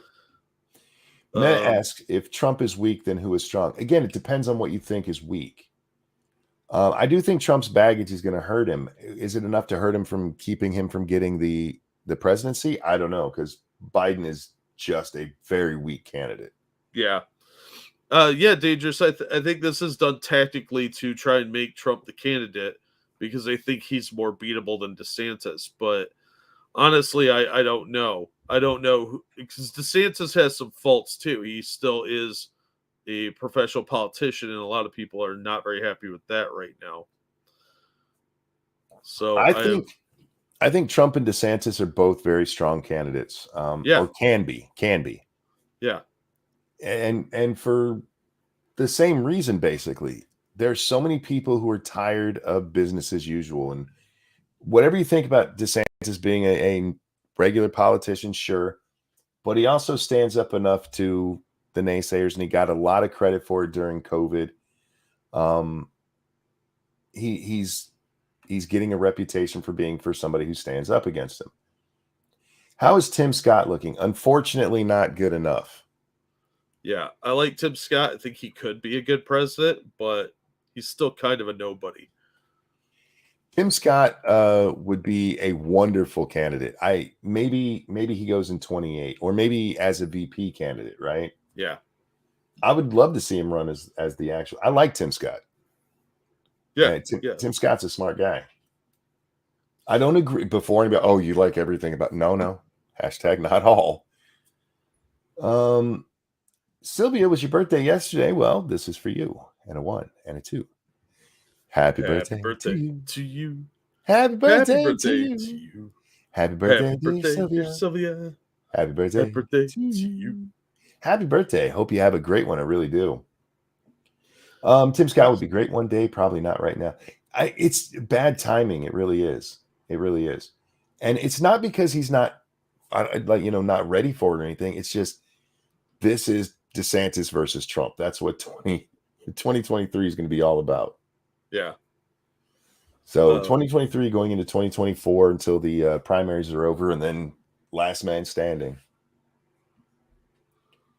Although Tim's with a lot of the stuff that people are saying about DeSantis, because there's a lot of people who have decided to, I hate DeSantis, and good for you. It could be a nice time for a dark horse candidate to pop up out of somewhere. Yeah. And why not a Tim Scott? It's not going to be Nikki Haley. I don't think so. No. I think she's got way too many flaws. Yeah, I don't know. I would say if anybody could do it, it would be the man who thinks Guam is going to flip. You know what? Seeing Johnson up there, that would actually be great. I know, right? I would die a happy man if is it Ron Johnson? What's his name? No, Ron Johnson's the other one, I think. Don Johnson, Bob Johnson, George. I don't fucking know. Crazy Johnson. Johnson from Johnson, Georgia. The representative from the Atlanta area, if I remember. Yes, Hank Johnson. Thank you, guys. Thank you. Hank Johnson running for president would make me a happy person. Oh my God, yes. He could have Vermin Supreme as his VP. I would just love to see him have to explain the Guam thing. Right? No, it totally could happen. Then Iceland's going to flip over next, and it'll be Godzilla's fault. Real quickly, though, before these get too far away, thank you, Alan, who says, good to see you made it, my friend. I'm glad to be here. Thank you, Alan. I hope you're doing well. And thank you, S. Cybertaz. Trump should just act like Tommy Lee Jones in Men in Black. Instead of yelling, eat me in front of Big Roach, he'll be yelling, arrest me in front of the central booking facility. Sure, yeah. That would be hilarious. Brent asks, what about Kristi Noem? I just don't think she has the name recognition or the ability to get it right now. No, although I think she would be a decent VP pick for somebody. I'm not a huge fan of hers, but she's definitely a lot better than most. So, Sam, since we need to be bold, not careful, you still need to get elected. And that's the reality of it. So I know people hate it, but optics are a thing. And it's one of the things, this is one of Trump's strengths that people think are his weakness. I mean, there's not many things that they can throw at him right now that he hasn't already been through. You know? Yeah. It's not like they're suddenly he runs for president and they're like, he once banged a woman. Yeah. I mean, seriously, it's now in DeSantis's case, if somebody finds just the smallest thing on him, it can be blown up into knocking him out of the race. Trump has survived a lot. Yeah. Well, he's got that P.T. Barnum thing where he's just the ultimate showman. It's very rare to find somebody like that, but they tend to have staying power and build loyalty. RJ says, I donate for a joke, but I'm going to type ship this month. Hey, you don't ever have to explain about that. If you guys can donate, please do so. Links are at the top of the YouTube chat and in the description of both Rumble and YouTube. They've been going through the chat here on the YouTube as well. Please like and share if you would, because that's really, really helpful. Yeah. All right, Jack. This has been quite a long way in the making. Uh-oh. FBI documents give new view into Las Vegas shooter's mindset. Oh, what? Oh, Jack, you haven't seen this, I guess. No, I've been offline most of the day. I've been super busy. They give us a possible motive. Oh, yeah? What would you think the possible motive would be? Boredom. Nope. Was it white supremacy inspired by Trump on January 6th? Even though that hadn't happened yet. It was not. Oh. But let me get this and then we'll read it. Keldrick, thank you. I've been having a fun time calling Ufio an idiot on Twitter. I'm convinced the only reason he's still arguing with me is because I haven't rubbed his face in his wrongness quite as directly as you and others have, but it's still fun. Oh, no, it doesn't matter how much you rub it in his face. Trust me, he just comes back for more. He is a glutton for punishment. Is that the word for that little retard tried to tell me that the Federalist Papers actually argue against gun ownership. What? Has he read the Federalist Papers? Told me I need to read them. So I gave him the 2 he needs to read to actually figure it out. He also told me to read Madison's papers. By the way, Madison wrote some of the Federalist Papers, including 46, which mentions that Americans have the right to own guns. This fucking retard. Oh, yeah, he's just an idiot. There's no accounting for it, Keldrick. He's just an idiot. Yeah. Yeah. So, all right. Sometimes he seems to have brown bottle flu, but I tell you, man, he's a sub who just can't pay for a dominatrix. So he comes to me to get the shit beat out of him. Well, Twitter's a good place to find people to do things for you, I guess. All right. New documents tell us what happened in Las Vegas. The high-stakes gambler who carried out the deadliest mass shooting in modern America, killing 60 and injuring hundreds more in Las Vegas, was apparently angry over how casinos were treating him despite his high roller status, according to a fellow gambler. An FBI interview with the gunman's fellow gambler, fellow gamblers detailed in hundreds of pages of documents made public this week. The gambler, whose name is redacted in the documents, said he believed that the stress could have easily caused gunman Stephen Paddock to snap. Paddock, 64, was a video poker player who relied on gambling as his main source of income. The revelation comes years after the FBI in Las Vegas and local police department concluded their investigation without a definitive motive, although both agencies said Paddock burned through more than $1.5 million, became obsessed with guns, and distanced himself from his girlfriend and family in the months leading up to the massacre. In the statement Thursday, Las Vegas police defended their inconclusive findings and dismissed the importance of documents released this week in a response to an open records request from the Wall Street Journal. We were unable to determine a motive for the shooter, the statement said. Speculating on a motive causes more harm to the hundreds of people who were victims that night. That's stupidest fucking thing. If he was mad at the casino and on a homicidal rampage, he would have killed people at a casino, not a music festival. Still, the cache of documents offered a new view into the gunman's mindset through interviews with neighbors, acquaintances, and employees of the Las Vegas casinos he frequented. Those interviews by the FBI described Paddock as a strange introvert who never made eye contact and only wanted to talk about gambling, while the gunman's fellow gambler told the FBI that Paddock was very upset that the red carpet treatment for high rollers seemed to be fading. Yeah, that's what they're going with. He lost too much money, and so they weren't treating him like a high roller, so he's like, fuck it, I'm killing everybody. That's stupid. That doesn't even make any sense. No. Nicholas is more likely accurate. He totally hated country music. That would make more sense. Yep. Oh, real quick. Thank you, Keldrick. Oh, he's still going with this Federalist Papers argument. I just haven't quoted someone famous yet, so he thinks he's got the intellectual advantage. Well, dumb people often think they're the smart ones.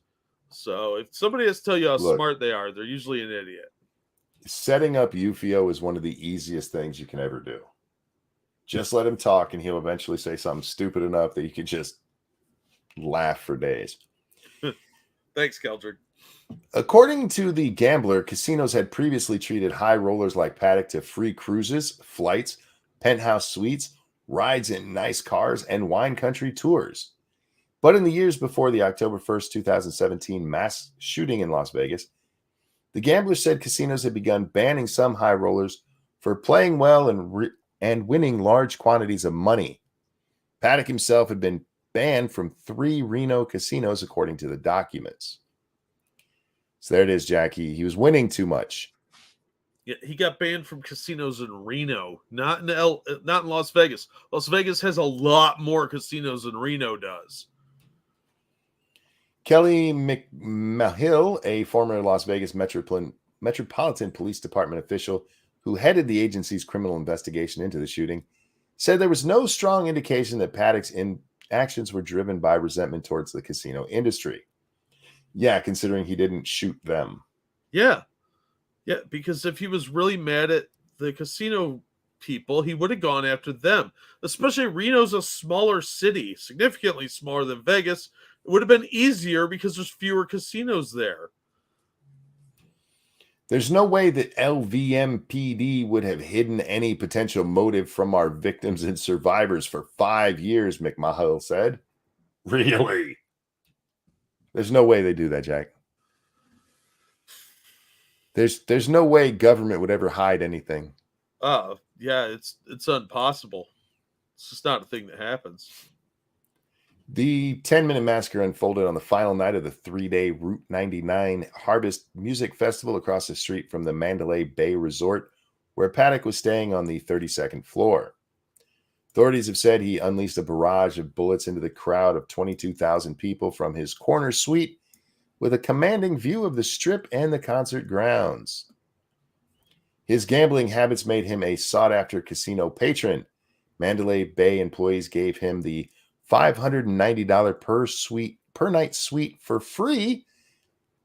So much for not having the high roller treatment. Yeah. And let him use a private service elevator to take up his multiple suitcases. Well, that turned out to be a good idea. Yeah. I got a couple things stacking up here. Hang on a second.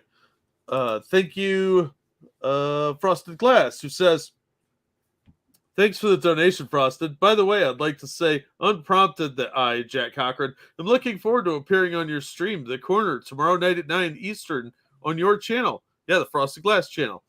I truly am fortunate. That is a fact, good sir. The Frosted Glass is a beautiful, handsome man who deserves more viewers and subscribers than he already has. But I will be there tomorrow. And I was on the Next 6 Minutes live stream earlier. I tweeted it out. So check that out if you want.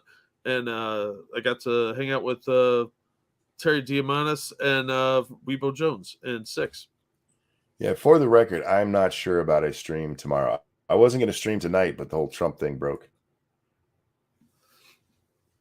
If it wasn't for Alvin, Bragg is the reason I'm streaming tonight, because I was going to take it easy, man. Jack, my granddaughter woke me up by kicking me in the nuts. That's not funny. Yes. And she stomped. She was like turning to roll over like really hard. And yeah, I was her leverage. That's a rough way to wake up, guys. I'm just saying. And you know what? You can't even be mad because it's a little kid who they didn't do it on purpose. Oh, they always do it on purpose. Kids are sinister little folk. She was having such a rough night. She was just tossing and turning all night and just kicking the shit out of me, Jack. She slapped me in the face twice. Little Butt told me she slapped her in the face once. Oh, this poor child. She had a rough night sleeping. She's sleeping like a fucking log right now, which is awesome. So I hope she gets some good sleep tonight. If she had nuts, I'd kick her in it. Thank you, Black Dynamite, who says, can't stop the Trump train. I guess not. Yeah. Also, thank you, Evolved Potato. What I hear is someone with big debts that certain agencies could easily manipulate into doing shit that would improve their particular motives and agendas. Yes, it's almost like the people that would manipulate others have alphabet names, and that they may be hiding something for themselves or for another alphabet agency. We have to be careful on how we talk about these things, because I'm not sure YouTube's thing on that. I'm not saying anything particular happened. I'm saying something obviously did, and for some reason, it really does seem like they're trying to keep it under wraps. Yeah. It looks like there's something much more sinister here than they're letting on. MK Ultra. You're talking about this guy getting a fucking arsenal up to a hotel room. Yeah. Thank you, Comrade Kitty. These boots were made for walking on monkey's balls. Oh, apparently. Thank God she doesn't sleep in shoes. Meanwhile, Rumble has their own tier for whales, but the blue ones really should credit AP. Thank you, Cybertaz. Appreciate that. Also, thank you, Stephen Paddock, who says, haha, pranked you bitches. I'm working at 7-Eleven in Gary, Indiana. It's just a prank, bruh. It's just a prank. Just a prank. But yeah, look, I don't think it had anything to do with gambling or anything like that. That doesn't make sense. Have a good night, Prospero. Thanks for stopping by, sweetie. Good night, Prospero. I just don't know what it was. I just have trouble believing that they couldn't find any, that this guy was so tight-lipped on why he did it that Yeah. nobody had any view into it. And he had all those guns, all that ammo. He was the only person in that room. Yeah, didn't he have like 1,000 rounds or more? Yeah, it was ridiculous. But the reload time, and I'm just not buying it. There's a lot more to this story than they're going to let us talk about. And we'll never know. And we'll both be dead no. by the time the true facts of this come out. Yeah, I was gonna say, it's not that we'll never know. It's just we don't know. We won't know until 25, 30 years down the line. They'll find, oh yeah, by the way, we found this one document that explains it all. Yeah. And for those of you out there, hey, that's conspiracy theory. I'm sorry. The reason I don't believe in any of our government ever doing things on the up and up is because they've been caught over and over and over and over again doing shit that if I told you they were doing it at the time they were doing it, you'd call me a conspiracy theorist. Yep. Tuskegee being like the most famous of all of them. Yeah. If I told you, yeah, they are experimenting on black people by purposefully giving them syphilis, you'd be like, no, come on, man. No, they wouldn't do that shit. Really? Anyhow. So yeah, Jack, I wanted to have you here for that part because that's one I know you've been very, very interested in. And I mean, it's kind of a clue. Apparently a fellow gambler thought it was because he wasn't getting ski trips. I don't fucking know.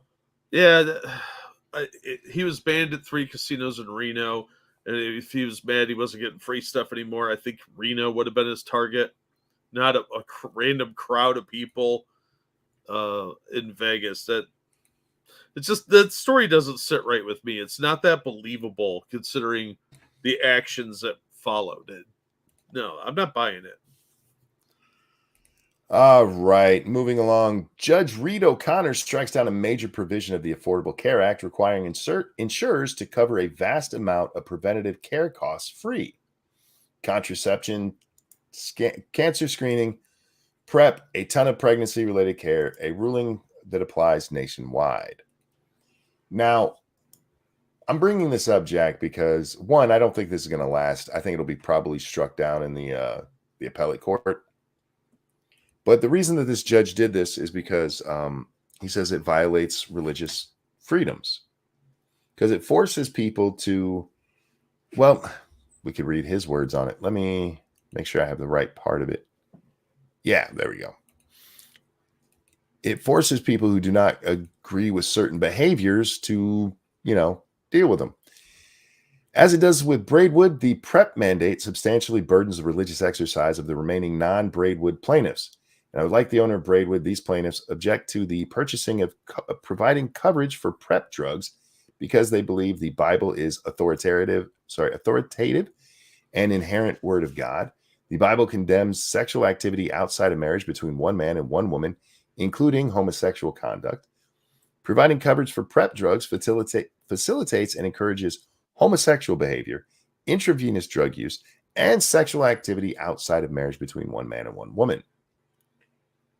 Now, everybody else reading this, all they picked up on there was gay. It's anti-gay. They just don't like the gay. It specifically mentions intravenous drug use and adultery. Heterosexual adultery. I don't know if I agree with this ruling or not, Jack, because I haven't read the full thing. But looking in this part and going, they just don't like the gays, is missing the forest for the trees. This is literally about one man, one woman. This is no sex outside of marriage.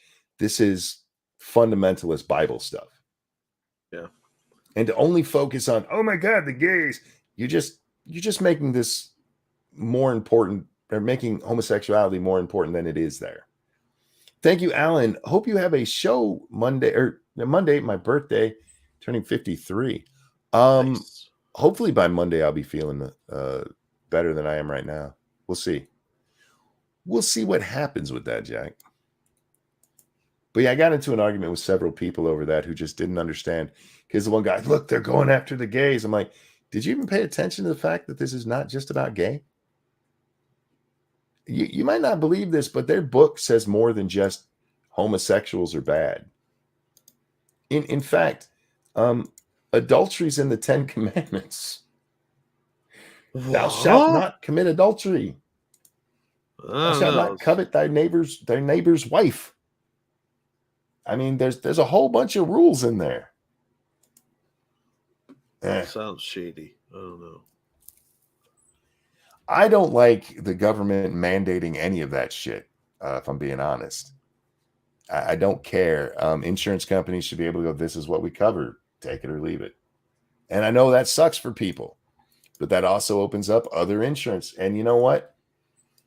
I hate to be the one who brings this back up, but when they were pushing Obamacare and they were telling us how many Americans didn't have insurance, do you know who? I'm going to give you a guess. Who was most likely not to have insurance? Was it A, old people, B, children, C, poor people, or D, kids in their 20s who had the money to get insurance but chose not to? I was going to go with the Jews, but that wasn't an option. So I'll go with the final one. Yeah, it was young people who could afford it and decided not to. That's what it was. Poor people, old people, kids, all of them were covered by either Medicaid or Medicare. They had state ones like Medi-Cal. All of these things were covered. The ones most likely not to have it. And you can go back to the stories at the time. This was not a secret. It was the people who could afford it and just chose not to because they were like, I'm young and healthy. I'm not going to get sick. Which, by the way, really bad way to be. Yeah. But they forced this on everybody, raised everybody's fucking premiums, brought down the level of service on everyone because they're like, people don't have insurance. Yeah, but they were making their own choice for that. And that's just the reality of it. Were there people who were old or poor or whatever that didn't have it? Sure. But it was a minor part of the overwhelming millions and millions of people in their 20s and 30s who just didn't get insurance because they were like, I'm healthy. I don't need that shit. And that's where it came from. And so they destroyed our healthcare system so that they could, look, make no mistake about it. Obamacare was put into place specifically to get single payer brought into the United States. You make a system bad enough that people demand that the government pay for it. That's what it was. Otherwise, why the fuck would you let the insurance company? It's not like the lawmakers got together and wrote it. They didn't even know what the fuck it said. Nancy Pelosi famously said, we'll read it after we pass it. They let insurance companies come in and write this shit. Keldrick, thank you. Medi-Cal sounds like a medieval Italian family with lots of money and terrible ethics. Well, it kind of is. Thank you, Jesus. We don't say that enough. Thank you, Jesus. Who says, I'll fight these homos. Well, I don't think that's in the Bible that he throws down with the gays. Like, put them up. I'm fairly certain. Yeah, that's not. I rule nothing out at this point because it's been a weird year so far. Also, thank you, Pumpkin Trucker, who says, you know what, gays don't actually need prep? Monogamous. They don't realize it because it's not even about gays, it's about promiscuity. Yeah, well, I mean, who wants to stay monogamous, right? It's hard to do these days. Yeah, well, that's the thing is the slutty people are very unhappy. Let's be honest. So the government has an active interest in keeping people unhappy because then they'll look to Big Daddy government to fix all the problems. Like, oh, it burns when you pee. You need some socialized medicine. Yeah. Maybe he wrestled with gays because he could heal them, turn them straight by touching. Maybe. Most gays I know, unfortunately, sleep around a lot. Look, we've talked about this before. If you look at the studies, the people who have the most sex are gay men. Next are heterosexual couples, and last are lesbians. Because even women don't want to sleep with lesbians. The reason for it being men, or for being gay men having the most sex, is because men are less inhibited when it comes to sex. And when you take away things like expected societal norms and you just like, hey, I'm horny, you want to fuck? And the other person like, yeah, I want to fuck too. You're going to have a lot more fucking. Where like a monogamous couple, Jack, you might be like, hey, you want to fuck? And the other person like, really not in the mood right now. So you're just not going to do it. When you introduce women into relationships, it cuts the chance of having sex way down. It just does. That's young men out there. Don't get married. I had a lot of sex throughout my marriage, Jack. Daughter, stop listening. But everybody I knew as my marriage is going on, and no, our sex life is great. No, that's gonna end. That'll end. They all said that, Jack. I'm like, nah, we really like having the nookie. But for most people, once they get married, that shit cuts down. Gay men are having all the sex for everybody, and it's just not fair. And a lot of it's promiscuous. You want to know why AIDS blew up the way it did? Bathhouses. Because it took off in the gay community. In the gay community where there's so much promiscuity and people are banging random strangers in a bathhouse. Yeah. And literally it was a bathhouse. That's ground zero for where it took off. Bunch of guys banging each other randomly without any kind of protection. Lots of fluids going on. Lots of fluids. Real quick. Thank you, homos. He says, okay, Jesus, we'll fight you in Knoxville. You heard it here first. Jesus and homos fighting in Knoxville. Indeed. Would it be great if that's Jesus?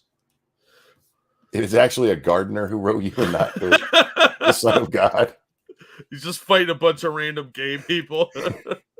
He brings his leaf blower. They bring their leather bodysuits.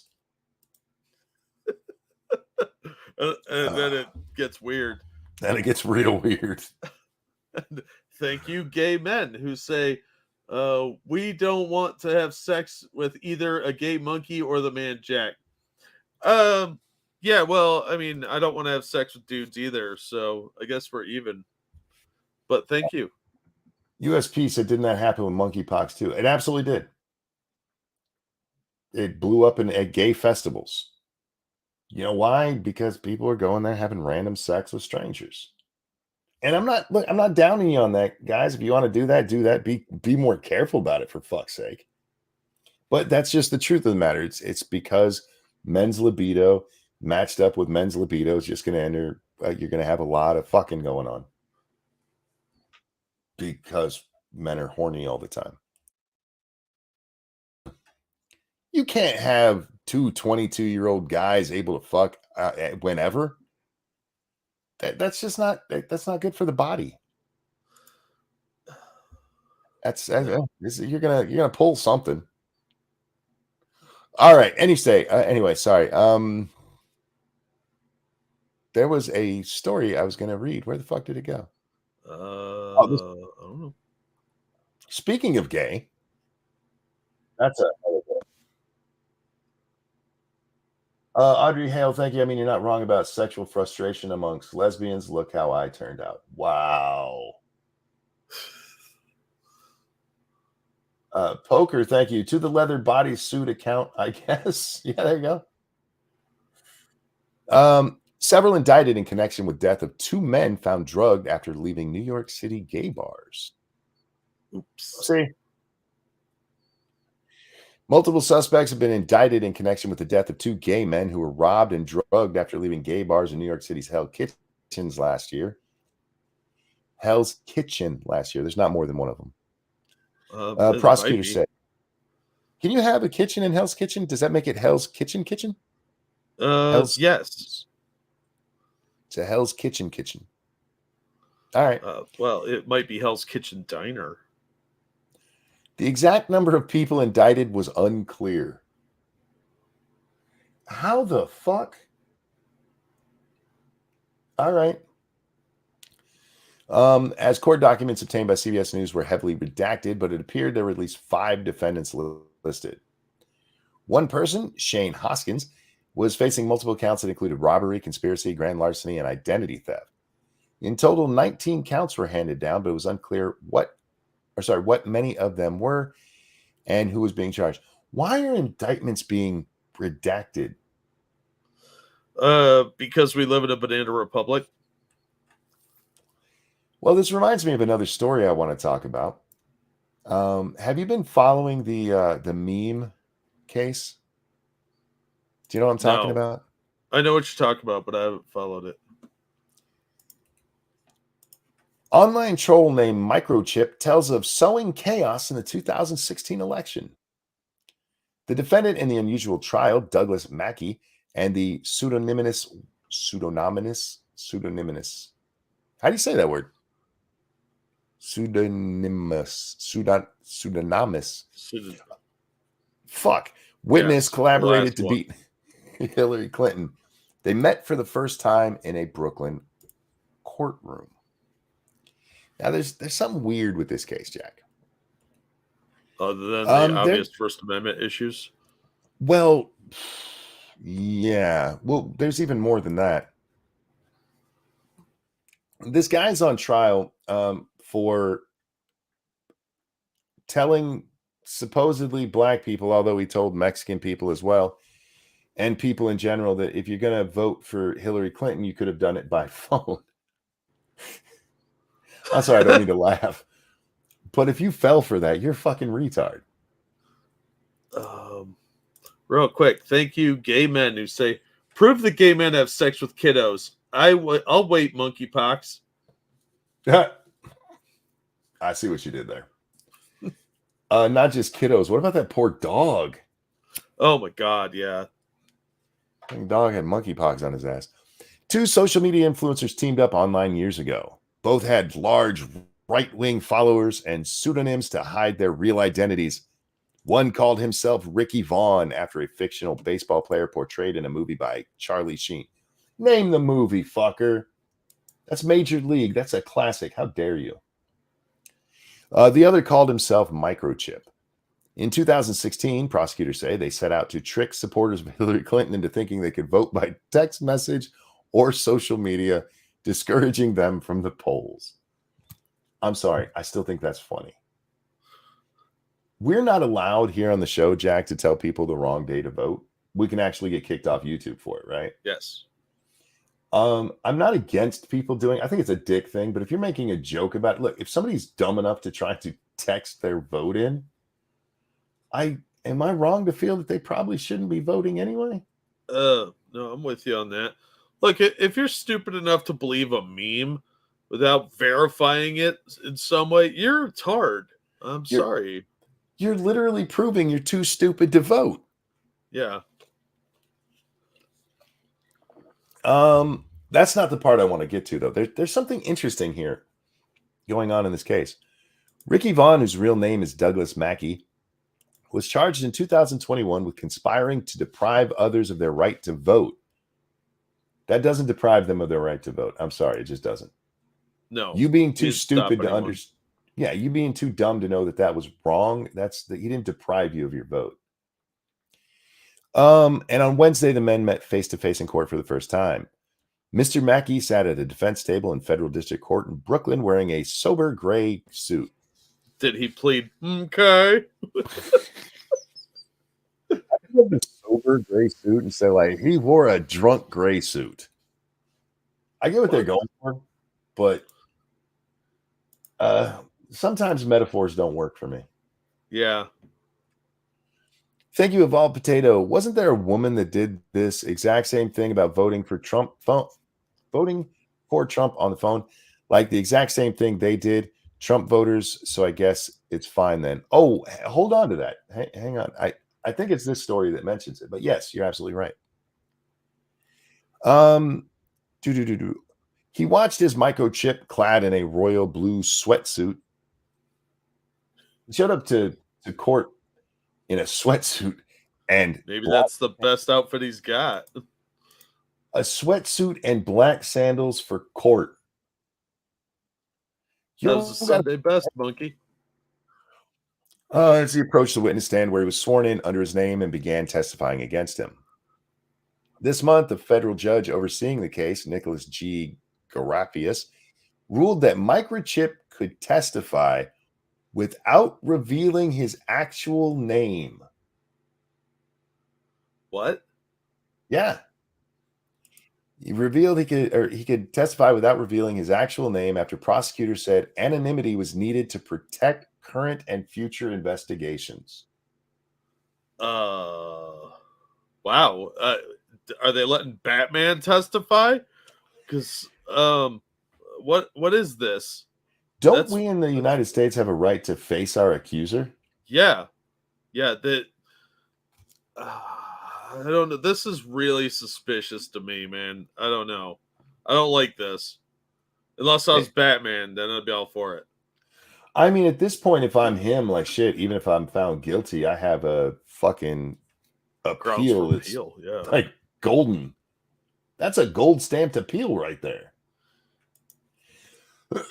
You get it. Anyway, the side of a witness testifying under a fictional identity added one more odd element to an already unusual case that reflects both the rise of social media as a force in politics, and the emergence of malicious online mischief makers, trolls, as influential players in a presidential election. Okay, what I haven't seen about any of this is how many people didn't vote because of this. Because nobody fell for this. This is dumb. This week's trial could help determine how much protection the First Amendment gives people who spread disinformation. Microchip's testimony appeared intended to give jurors an inside view of what prosecutors described as a conspiracy to disenfranchise voters. It also provided a first-hand account of crass, nihilistic motives behind those efforts. Yeah, this is really starting to look Banana Republic more and more every day. I wanted to infect everything, Microchip said, adding that his aim before the 2016 election had been to cause as much chaos as possible and diminish Mrs. Clinton's chance of beating Donald J. Trump. Evidence presented by prosecutors has shown how Mr. Mackey and others, including Microchip, had private isn't that fucking amazing? That's a sentence in a news article. Yeah. Had private online discussions in the weeks before the election discussing how they could move votes. While Mr. Mackey made clear that he wanted to help Trump become president, Microchip testified that he was driven mainly by animus for Miss Clinton, testifying that his aim had been to destroy her reputation. By the way, this guy supposedly already pled guilty. The problem is nobody can verify that he actually did because, oh shit, we got a troll. But nobody can prove it because they don't know his name. They can't find it, you know? Yeah. Online exchanges and Twitter messages entered into evidence by prosecutors showed the men plotting their strategy. Mr. Mackey saw limiting black turnout as key to helping Mr. Trump. Prosecutors said that he posted an image showing a black woman near a sign reading African Americans for Hillary, and the message that people could vote by texting Hillary to a specific number. Thank you, Keldrig. I refuse. This man's real name is Mr. Mackey. I with you. Mr. Mackey, okay. Drugs are bad, okay. I don't know if it's this article or not, but there was the case that was brought up. Yeah, I think it's the other article I had. There's another case where a woman did this exact same thing, literally the exact same thing. And she was not prosecuted because they said she wasn't actually trying to keep people from voting, which this guy said, I wasn't trying to keep people from voting. No, he's just being silly. He said, I didn't think anybody would actually fall for this shit. No, because people shouldn't be that dumb. But even if he did, I don't understand how it would be like that horrible. No, if you were, look, we can't say you guys can do this, and please don't do this. But if somebody did it and somebody falls for it, that's on the idiot. Yeah. Maybe it's this one that has it in it. Real quick, while you're looking that up. Thank you, Sure. Batman. I don't kill people. I only make them sleep a long time. Yeah, well, you don't want to wake him up. He's just asleep. Have you ever seen that sketch? Oh, yeah. Isn't that a College Humor one? Yeah, with Pete Holmes. Those Yeah. were so fucking funny. Oh, the one where he's talking about how the chick sucked his dick. Yeah. Oh my God. I spent a lot in this suit, like a lot. Yeah, my son's introduced that to me a long time ago. That's just funny as shit. Pro-Trump troll Douglas Mackey confronted with his racist, sexist tweets at election interference trial in Brooklyn. Now, the reason we're talking about this is because the jury was supposed to go to deliberations today, but they asked for a timeline of all of the tweets and messages in what they called the war room to be put into chronological order. I don't know what's happening with it at that point, but it is an interesting case, and I've been watching it but haven't paid any attention to it on the show here. Far right troll Douglas Mackey always far right. You don't see him do that with lefties. Far left. Because You know what I mean? they're not. They're just all good, wholesome boys and girls and non-binaries. They are not far extremists, unlike the MAGA Republicans. Far right Twitter troll Douglas Mackey was forced to confront his racist, sexist tweets in a tense day of testimony in Brooklyn federal court, as prosecutors cited them to try to rip apart his defense in the election interference conspiracy trial. Mackey, 33, is accused of posting fake Hillary Clinton ad campaigns on Twitter a week before the 2016 presidential election, falsely telling people they could vote by text. And people fell for it. How many times have I told you not everybody should be voting? The case is expected to head to the jury this week with closing arguments slated for Monday. During Mackey's cross-examination Thursday, Assistant U.S. Attorney Eric Paulson showed him a string of his tweets from the months leading up to the 2016 election, suggesting that vote-by-text images were deliberately aimed at fooling Black people and women. What, they think Black people and women are that stupid? Wow, that's kind of racist and sexist. Well, there's an interesting exchange, and I'm pretty sure it's in here. Black people will believe anything they read on Twitter, and we let them vote. Why? He wrote in one tweet, posting under his screen name Ricky Vaughn. It is now officially impossible to argue that Blacks will not, as a whole, believe anything they're told, he wrote in another. This is the guy who's posting under that name, telling Black people to vote by text, and you think there's a big audience there? Yeah. Look, the guy might be a racist and sexist, but he's entitled to that in the United States, whether you like it or not. That's not a crime. These people are so dumb. Real quick. Sorry, go ahead. His explanation, I mean, wait till you hear it. Go ahead. Thank you, Evolved Potato, who says, wait, if someone could testify without giving their name, they could potentially have an agent of the state up there testifying and no one can prove otherwise. Yep. So because you can't do a background check on him to find anything out about the guy through the defense. And he goes on, this is a terrible precedent, leads the U.S. down a horrible path. Oh, yeah, this is absolutely Banana Republic stuff. This is what they would do in Germany and communist China, or communist Russia, where you would have random people testify against you and you'd have no idea. Yeah, you can't mount a proper defense without knowing who that is. Yeah, it's there's a Kafka book called The Trial, where the guy had no idea what he was on trial for, and he was trying to defend himself. It's a very surreal book, but it makes a good point. And I think that was about Argentina, because they did something similar there. But also, thank you, Keldrick. These people can't be all far right. If that were true, it would throw off the balance of Guam and the island would sink. True. Yeah, that's probably scientific fact right there. When pressed on whether or not he believed what he wrote about black people being gullible, Mackey called his post hyperbole. I think that's an exaggeration, he said. I don't know if they're more gullible than anyone else. There are a lot of gullible people on Twitter. I exaggerate a lot on Twitter. Well, yeah. That's fair. I mean, that is a fair statement.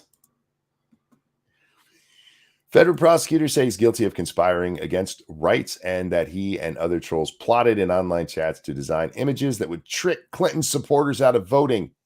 He could face 10 years in prison.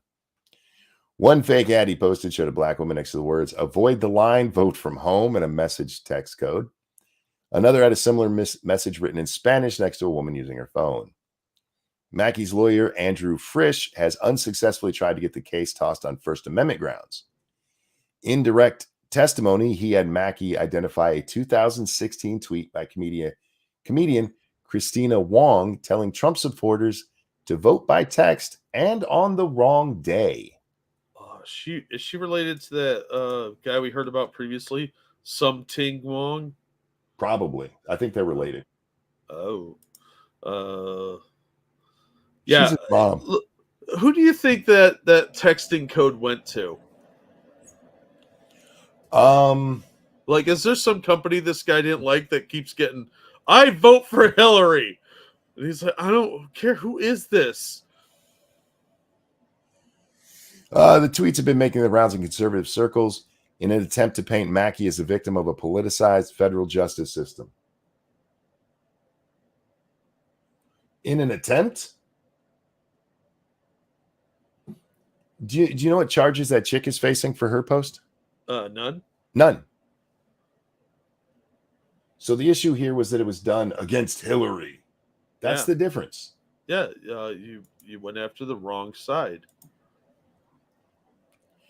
Mackey's contention that he was merely shitposting would get a rise out of the Clinton campaign and supporters, and that he had no intent to deceive because he didn't think anyone could possibly believe they were allowed to vote by text. I'm sorry, I'm with him on that.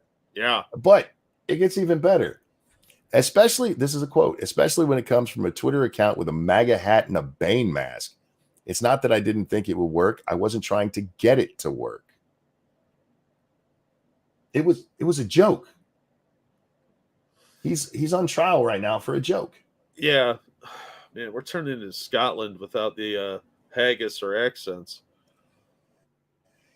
But anyway, yeah, they were in a group chat, and so they were trying to get people not to be. I can't believe anybody fell for that, Jack. I can't either. It's so dumb. Look, maybe one random helmet wearing special needs kid fell for it, but you're an idiot if you fell for that, and you probably need a handler. Do you have that the article about January 6th and the prosecutor admitting there was? Oh, I grab it real quick. We grab that one saved. Yeah, because I want to get these two, but I want to try to get that one in tonight. Yeah. Thank you, John. My wrap up from the friend story is he thinks I shouldn't vote because I watch Fox News. Lol. Yeah, you have wrong think. How dare you? He told the Indians watch something he doesn't like. He told the Indians they could vote by smoke signal. Did he really? Because that would just make it even funnier. Again, I don't want to say that because we can't, that you shouldn't do things, or that you should do things like this. Don't do things like this. But it's clearly a joke. And anybody who fell for it, they disenfranchised themselves. Yeah, because their brain was disenfranchised when they were dropped a lot as a child. So you could just text Hillary and that would be enough. I do wonder how many of those came through. How many people just texted it? No, I was messing with you. Okay, well, that's what I'm going to do. I'm going to make it that way. I'm not really YouTube. Calm down. Unclinch. Because that would be wrong. Oh. Ohio River disaster's barge with tons of toxic methanol sinks. Yay. A barge carrying 1,400 tons of methanol, a toxic substance, is among those to have crashed in the Ohio River near Louisville, Kentucky on Tuesday and is partially submerged. How many of these things crashed? There were 10 barges that got loose. The Louisville Metropolitan Emergency Service said that shortly after 2 a.m. Eastern Time, a vessel towing 11 barges made contact with a stationary structure at the entrance of the Portland Canal. Portland and toxic waste kind of goes together, really. To the west of Louisville near the McAlpine Dam. Comes just weeks after a toxic plume traveled down the major U.S. waterway from the site of a train derailment in East Palestine. That water is just going to be like unusable. Yeah, well, it's pretty shitty to begin with. Plague Dr. Zach nailed it, though. God was just like, fuck the Ohio River this year. Are they trying to go back to nasty waterways there in Ohio when rivers would literally burn? Look, that was only the Cuyahoga, and we all blame Cleveland for that. The LMES stresses in a statement there's currently zero evidence of a tank breach or any leaks, and that air and water monitoring resources are in place. Look at that. That's nice. Yeah, reassuring completely, because, I mean, how could that possibly backfire on everybody? All right. Safety is a top concern. Really? Is it? Because I think it seems to me that it's clearly not. Yeah, it seems like you need to talk to that pilot. There's currently no impact to the Louisville water's intake or water quality. Didn't they say that about what was going on in East Palestine there for a while? Yeah. Yeah, they said exactly that for like 2 weeks. They said the barge carrying the methanol in its 3 cargo holds was lodged in the lower Alpine Dam, which was built along a series of locks to allow boats to circumvent the falls of Ohio, and that the nearest municipal water intake was downstream. Okay, that the intake is downstream is not a good thing. If they said the what nearest... could go wrong, Monkey? You sound so negative. If they said the nearest intake was upstream, okay, then yeah, anything that leaks out is not getting into the water supply. Oh, for fuck's sake. All right. If it is to breach and is uncontained, we do not anticipate it being a problem for Henderson. Good luck, Henderson. You're fucked. We have the available means to treat any residue concentration that hasn't evaporated by the time it makes it to us. Well, I don't know what to add to that, Jack, other than good luck. If y'all are in Henderson, good luck with your water supply. They're going to take care of it. They promise. Yeah. By the way, totally not going to bend you over. If you live in Flint, switching water supplies will be no issue. Drink bottled for a few weeks just to be safe. Or years, as the case may be. Yeah, depending on how bad you feel it is. Brazen serial squatter is forced to flee Texas home after changing locks, faking lease, and going on camera to insist she was entitled to stay there with her family. Oh, did that bitch finally leave? This is a different one, I think. Oh, this isn't the one we saw? No, I think this is a different one. Oh, yeah, because it says squatters as multiple. A Texas woman is taking back control of her home after squat. You know what? Let's just move down to the story itself. I feel cheated sometimes when we read the bullet points. Yeah.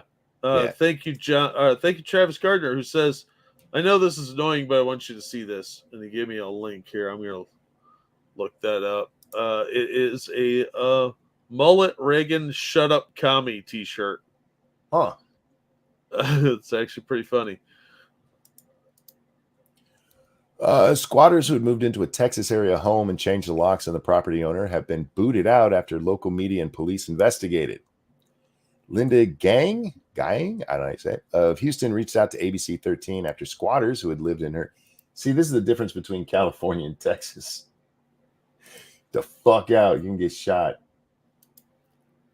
Who'd lived in her home for almost a month, refused to leave, and even faked a lease for the residents. One of the brazen squatters, identified as Tamisha Holmes Bay, was confronted by the outlet and said she moved to Texas from California to start a new life. In someone Sweet. else's house. If you're going to do the squatting thing, you might want to do that back in Cali. No, I'm not trespassing, Holmes Bay said. I have a lease and paid $6,000. Public records, however, indicate the woman has been in Texas for decades and that she has been evicted from homes in the state 3 times since 2019. Have you thought about getting a job and actually paying rent?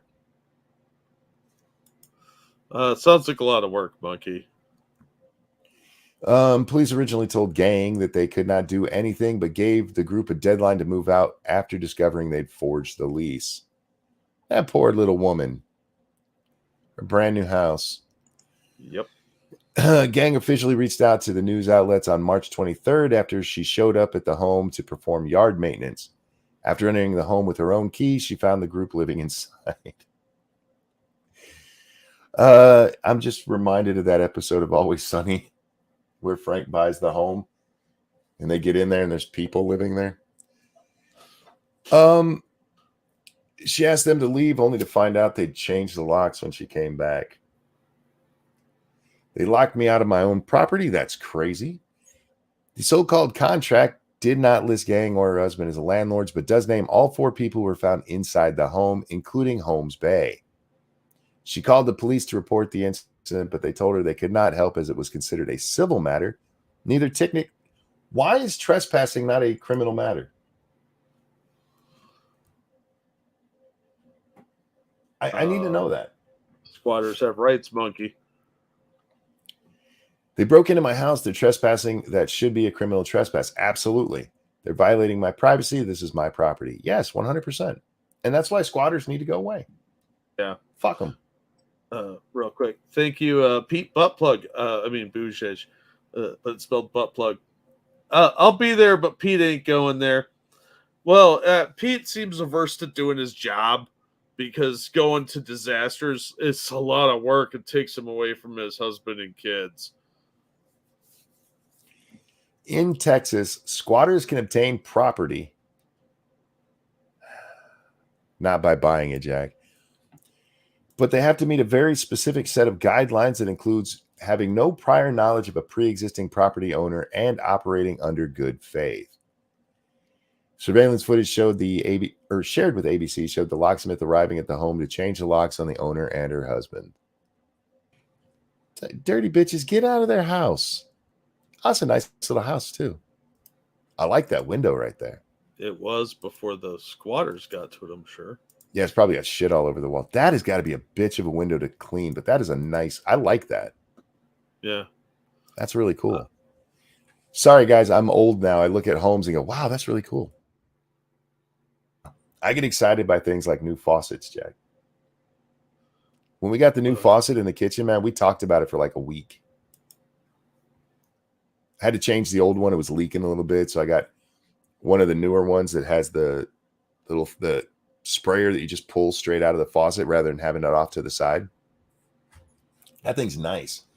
And there's a little clicker on it. So you can either have a direct stream or the shower stream. It's really cool.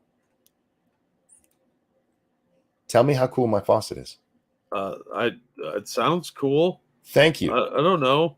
I don't know anything about... I don't own a home. I don't have to worry about this shit. You're 48. You should be at the point where you're like, oh, that's a nice faucet. I'm 49 now. My birthday was last week. Oh, that's true. That's true. You know what? And I forgot through all that to say happy birthday to you. No, that's okay. They don't matter much after 26. Happy birthday to you. Happy birthday, dear Jack, the motherfucking cockman. Happy birthday to you. Thank you. My brain heard it and it just went. Wah, wah. That's apparently what all my friends did too, because most of them haven't talked to me about it. Nuts ass, wait, I missed it. Did she get them out? Yeah, just from the social pressure they fucking left. Little whiny bastards. I like being able to pull it out. Wait, that didn't come out wrong. What are you talking about? I don't like pulling out. I do, man. Sometimes you like to paint. The walls. Sometimes you, God damn, how long are you going between? Never mind. All right. Throwing rope. 15. All right. The next story, we've been missing this one. This is actually a pretty big story. We talked about it over and over and over again, but we've never actually read the story, Jack. Damn, I was hoping she shot someone. Nuts. God damn, baby. You need some chill there, honey. I was hoping she shot one of them. That, it's actually funny because I'm a big believer in you shoot them in the foot, they're going to leave. Yeah, foot. It's your home. They are trespassing. The police should be removing these people. This whole squatters' rights bullshit needs to stop. Yeah. I'm sick of squatters having all these rights when they're just freeloaders breaking into other people's property and like, oh, it's mine now. I found it. Well, we even read there, they had a locksmith come change that. It's not like they changed it themselves. They didn't go to Walmart, buy the cheapest lock they could find and do it themselves. They paid a locksmith, which is not cheap. So it's not like they don't have any fucking money. Go get a fucking apartment, you shitbags. No, they don't want to pay for anything. And it's not like squatters take care of the property. They pretend to. They destroy it more often than not. Where are we here? Prosecutor admits DC police officers acted as provocateurs at U.S. Capitol on January 6th.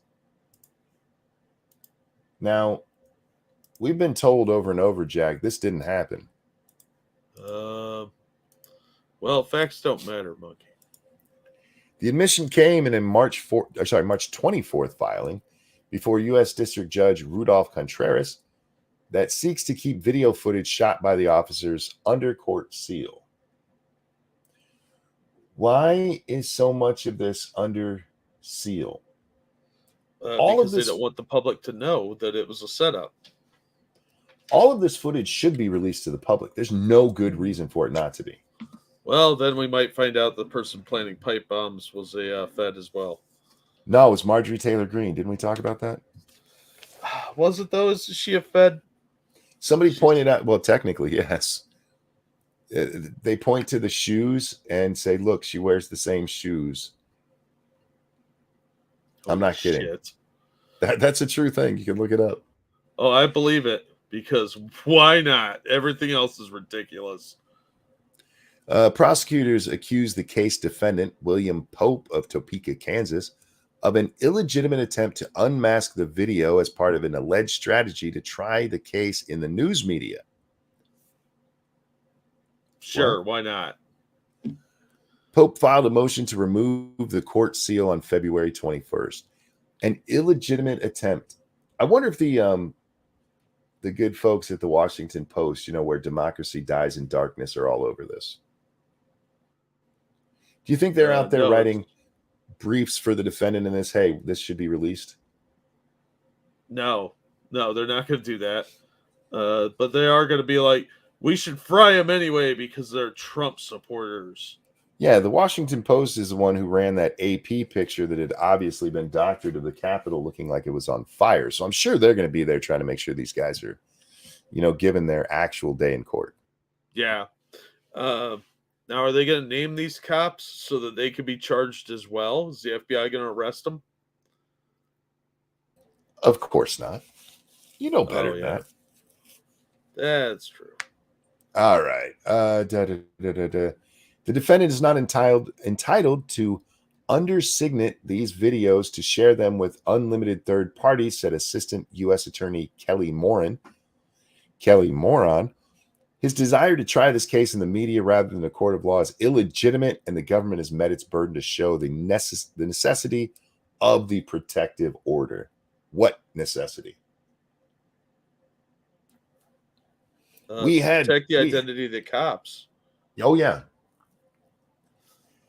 The videos long under court seal have become a major topic, especially with prosecutors disclosing in a number of high-profile January 6 cases the involvement of multiple FBI informants.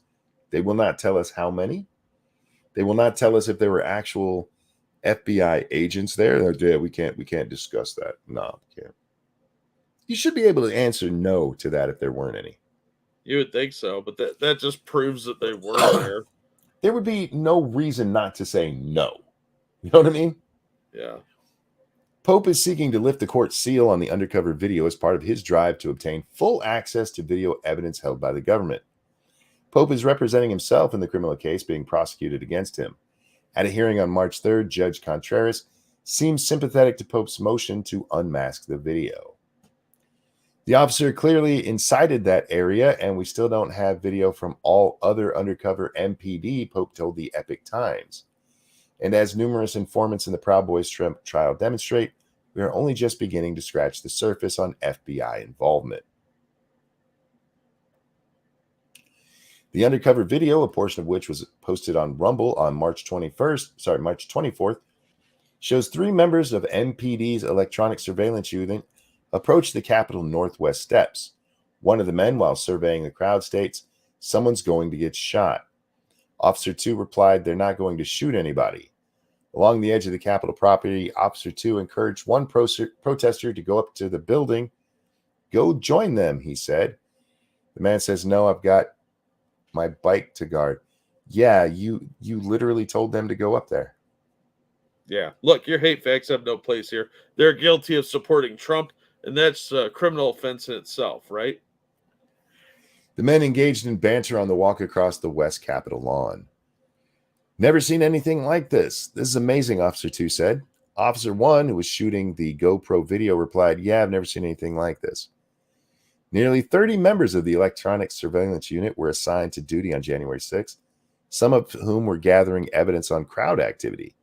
Members wore special bands on their left wrist to identify themselves as part of the unit, according to MPD's 96-page January 6 action plan. Officer 1 repeatedly joined in chants of "Drain the swamp" and "Our house, our house, our house." Actually, it's "Whose house, our house." Isn't that how it goes? I think so. I prefer outhouse, no, in-house. Because outhouses are where you poop. Outhouses stink, man. Yeah. A little closer to the Capitol, the video captures a protester shouting, "Joe Biden, we want to hear you speak, you fucking pedophile Satanist prick." I'm guessing. I'm filling in the expletives. Yeah, I mean, it makes sense.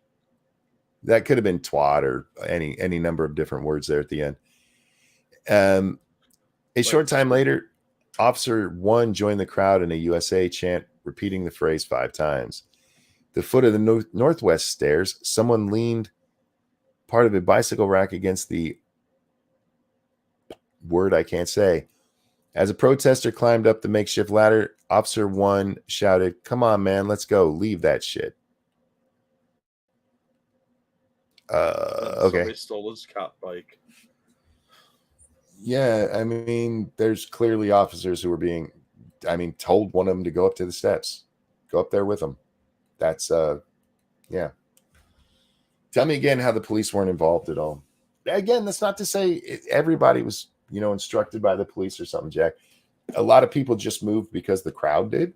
Yeah. And if a there's lot of agitators at the front of that crowd, that whole crowd's going to go in the building. Yep. A lot of them were just shitbags. But a lot of them, like we talked earlier, Jack, I don't remember if you were here, about Chansley. He's been released from prison. Oh, really? Yeah, he's in a halfway house right now. Wow. Oddly, before federal guidelines say he should have been released. That's interesting. About 7 months early than he should have been released. Wow. Just happens to come right after the Tucker Carlson thing. Yeah, well, I still think he should appeal his verdict and sue the shit out of the government. It's not going to go anywhere, but if I'm the judge in that case, I would be fucking hopping mad. Even if you're like, "Hey, I absolutely agree that this guy shouldn't have been in there and all that."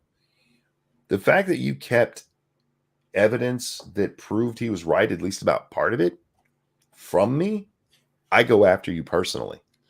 Yeah, and look, this is potentially exculpatory evidence that could have got his case thrown out. So that everybody involved in that case should be mad at the prosecution. And I hope the prosecutor gets disbarred, but we know nothing's going to happen. Nothing happens to the people that violate civil liberties anymore. Well, The FBI is too powerful. The lawyers never get in trouble. They get little slaps on the wrist, and that's it. look what happened just in that case, the meme case that we were just talking about. You have somebody who does the exact same thing, but it's against Trump, and nothing happens to him. Yeah.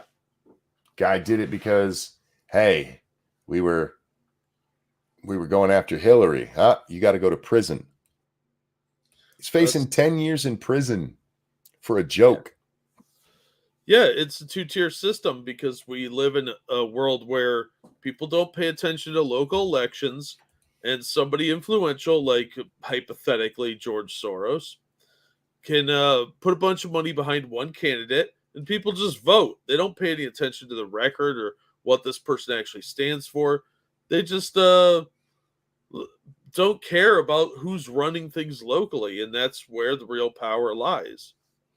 Evolve Potato says, unless the judge is a political prick, which in DC is more than likely. Even with that, most judges do not want to be involved in something like this where a prosecutor kept that stuff from them and somebody ends up going to jail much longer than they should have over that, because it makes them look bad. It tarnishes their career. This shit goes up to an appellate court. Whew. Yeah. And this puts him on the line too for, being the judge in the case, man. If I'm Chancellor, I sue everybody. Oh, yeah, absolutely. I sue everybody involved. The judge, the prosecutor, everybody who works at the prosecutor's office, the FBI, everybody. Yeah, that conviction should be thrown out because it was tainted. And then he should be filing massive lawsuits against everybody that his lawyer can think of. I don't care if it's the janitor at that building. Throw a lawsuit at that asshole too, just to make it safe. There's a lot of nonsense going on around this. Look, I think the people that went in the building were being foolish, and the people fighting with cops were idiots. But there's no reason to railroad them. That should have just given them the misdemeanor charge of trespassing, make them pay a fine, and move on with your fucking day. But no, they got to make a political point about it, just like the Trump indictment thing. This is all for vengeance. And that is not how you run a successful country. And we're seeing more and more of it, and they're not even trying to hide it. And hopefully people wake up to it, because that's the only thing that's going to stop it. If they don't wake up soon, this is going to end up being a very Soviet-style place, and it's going to be very, very scary for everyone involved. And conservatives, I want to be clear here. This doesn't mean when you get power back, you retaliate. What we need is a return to normalcy, not upping the ante. These people need to be made right, and the people who did it need to be punished. That's where it should stop. Just want to throw that out there. Anyhow, Jack, I'm going to wrap up here. I don't think I'm going to do a game stream tonight, guys. I know last night, Jack, my fucking satellite just died. It flat died. And it didn't work the whole time I was up there. I was up for like half an hour later, went to bed, woke up this morning. It's working now, but apparently it was taking the night off too. Oh. Yeah. So I think I'm going to try to go get some sleep. I've had very little in the last 3 days, and I'm fucking sore. Hopefully the baby doesn't kick my ass. I'll sleep on the floor if I have to. God. She kicks like a fucking mule when she's asleep, man. Well, kids are mean, so. Thank you guys for watching. Thank you so much for the engagement. You guys have been, you're always really engaged, but you've been very, very, what's the word here, Jack? Engaged in this particular episode. So thank you. Thank you for the donations. You guys are generous and beyond expectation, and thank you for that. Anything you want to show, Jack? Yeah, I dropped a link to a video. I'm gonna have a lot of stuff coming out in the next couple of weeks. I got laundry video tomorrow, and then I just got a big shipment in of the Masters of the Universe board game that just came out from Cool Mini or Not that I forgot that I had. So I'm going to be filming some unboxings for that. So that'll be on that channel. And then I've got a bunch of comic reviews coming out on the other channel. So there's going to be a lot of stuff coming in the near future. But probably be beginning of the week before all that hits. So thank you guys so much for the donations and all the support you guys give us. And stay sexy out there, because you're the best audience on the internet. Indeed. Guys, don't forget to hit the like button on your way out, the thumbs up on Rumble. Jack, a pleasure as always. I'm always glad to be here. Have a great night, everyone. Take care of yourselves. We'll see you next time. Bye, everybody. I'm going to go try to sleep. It's probably not going to work, but I'm going to do it anyway because I'm an optimist. I hope I don't get kicked in the night.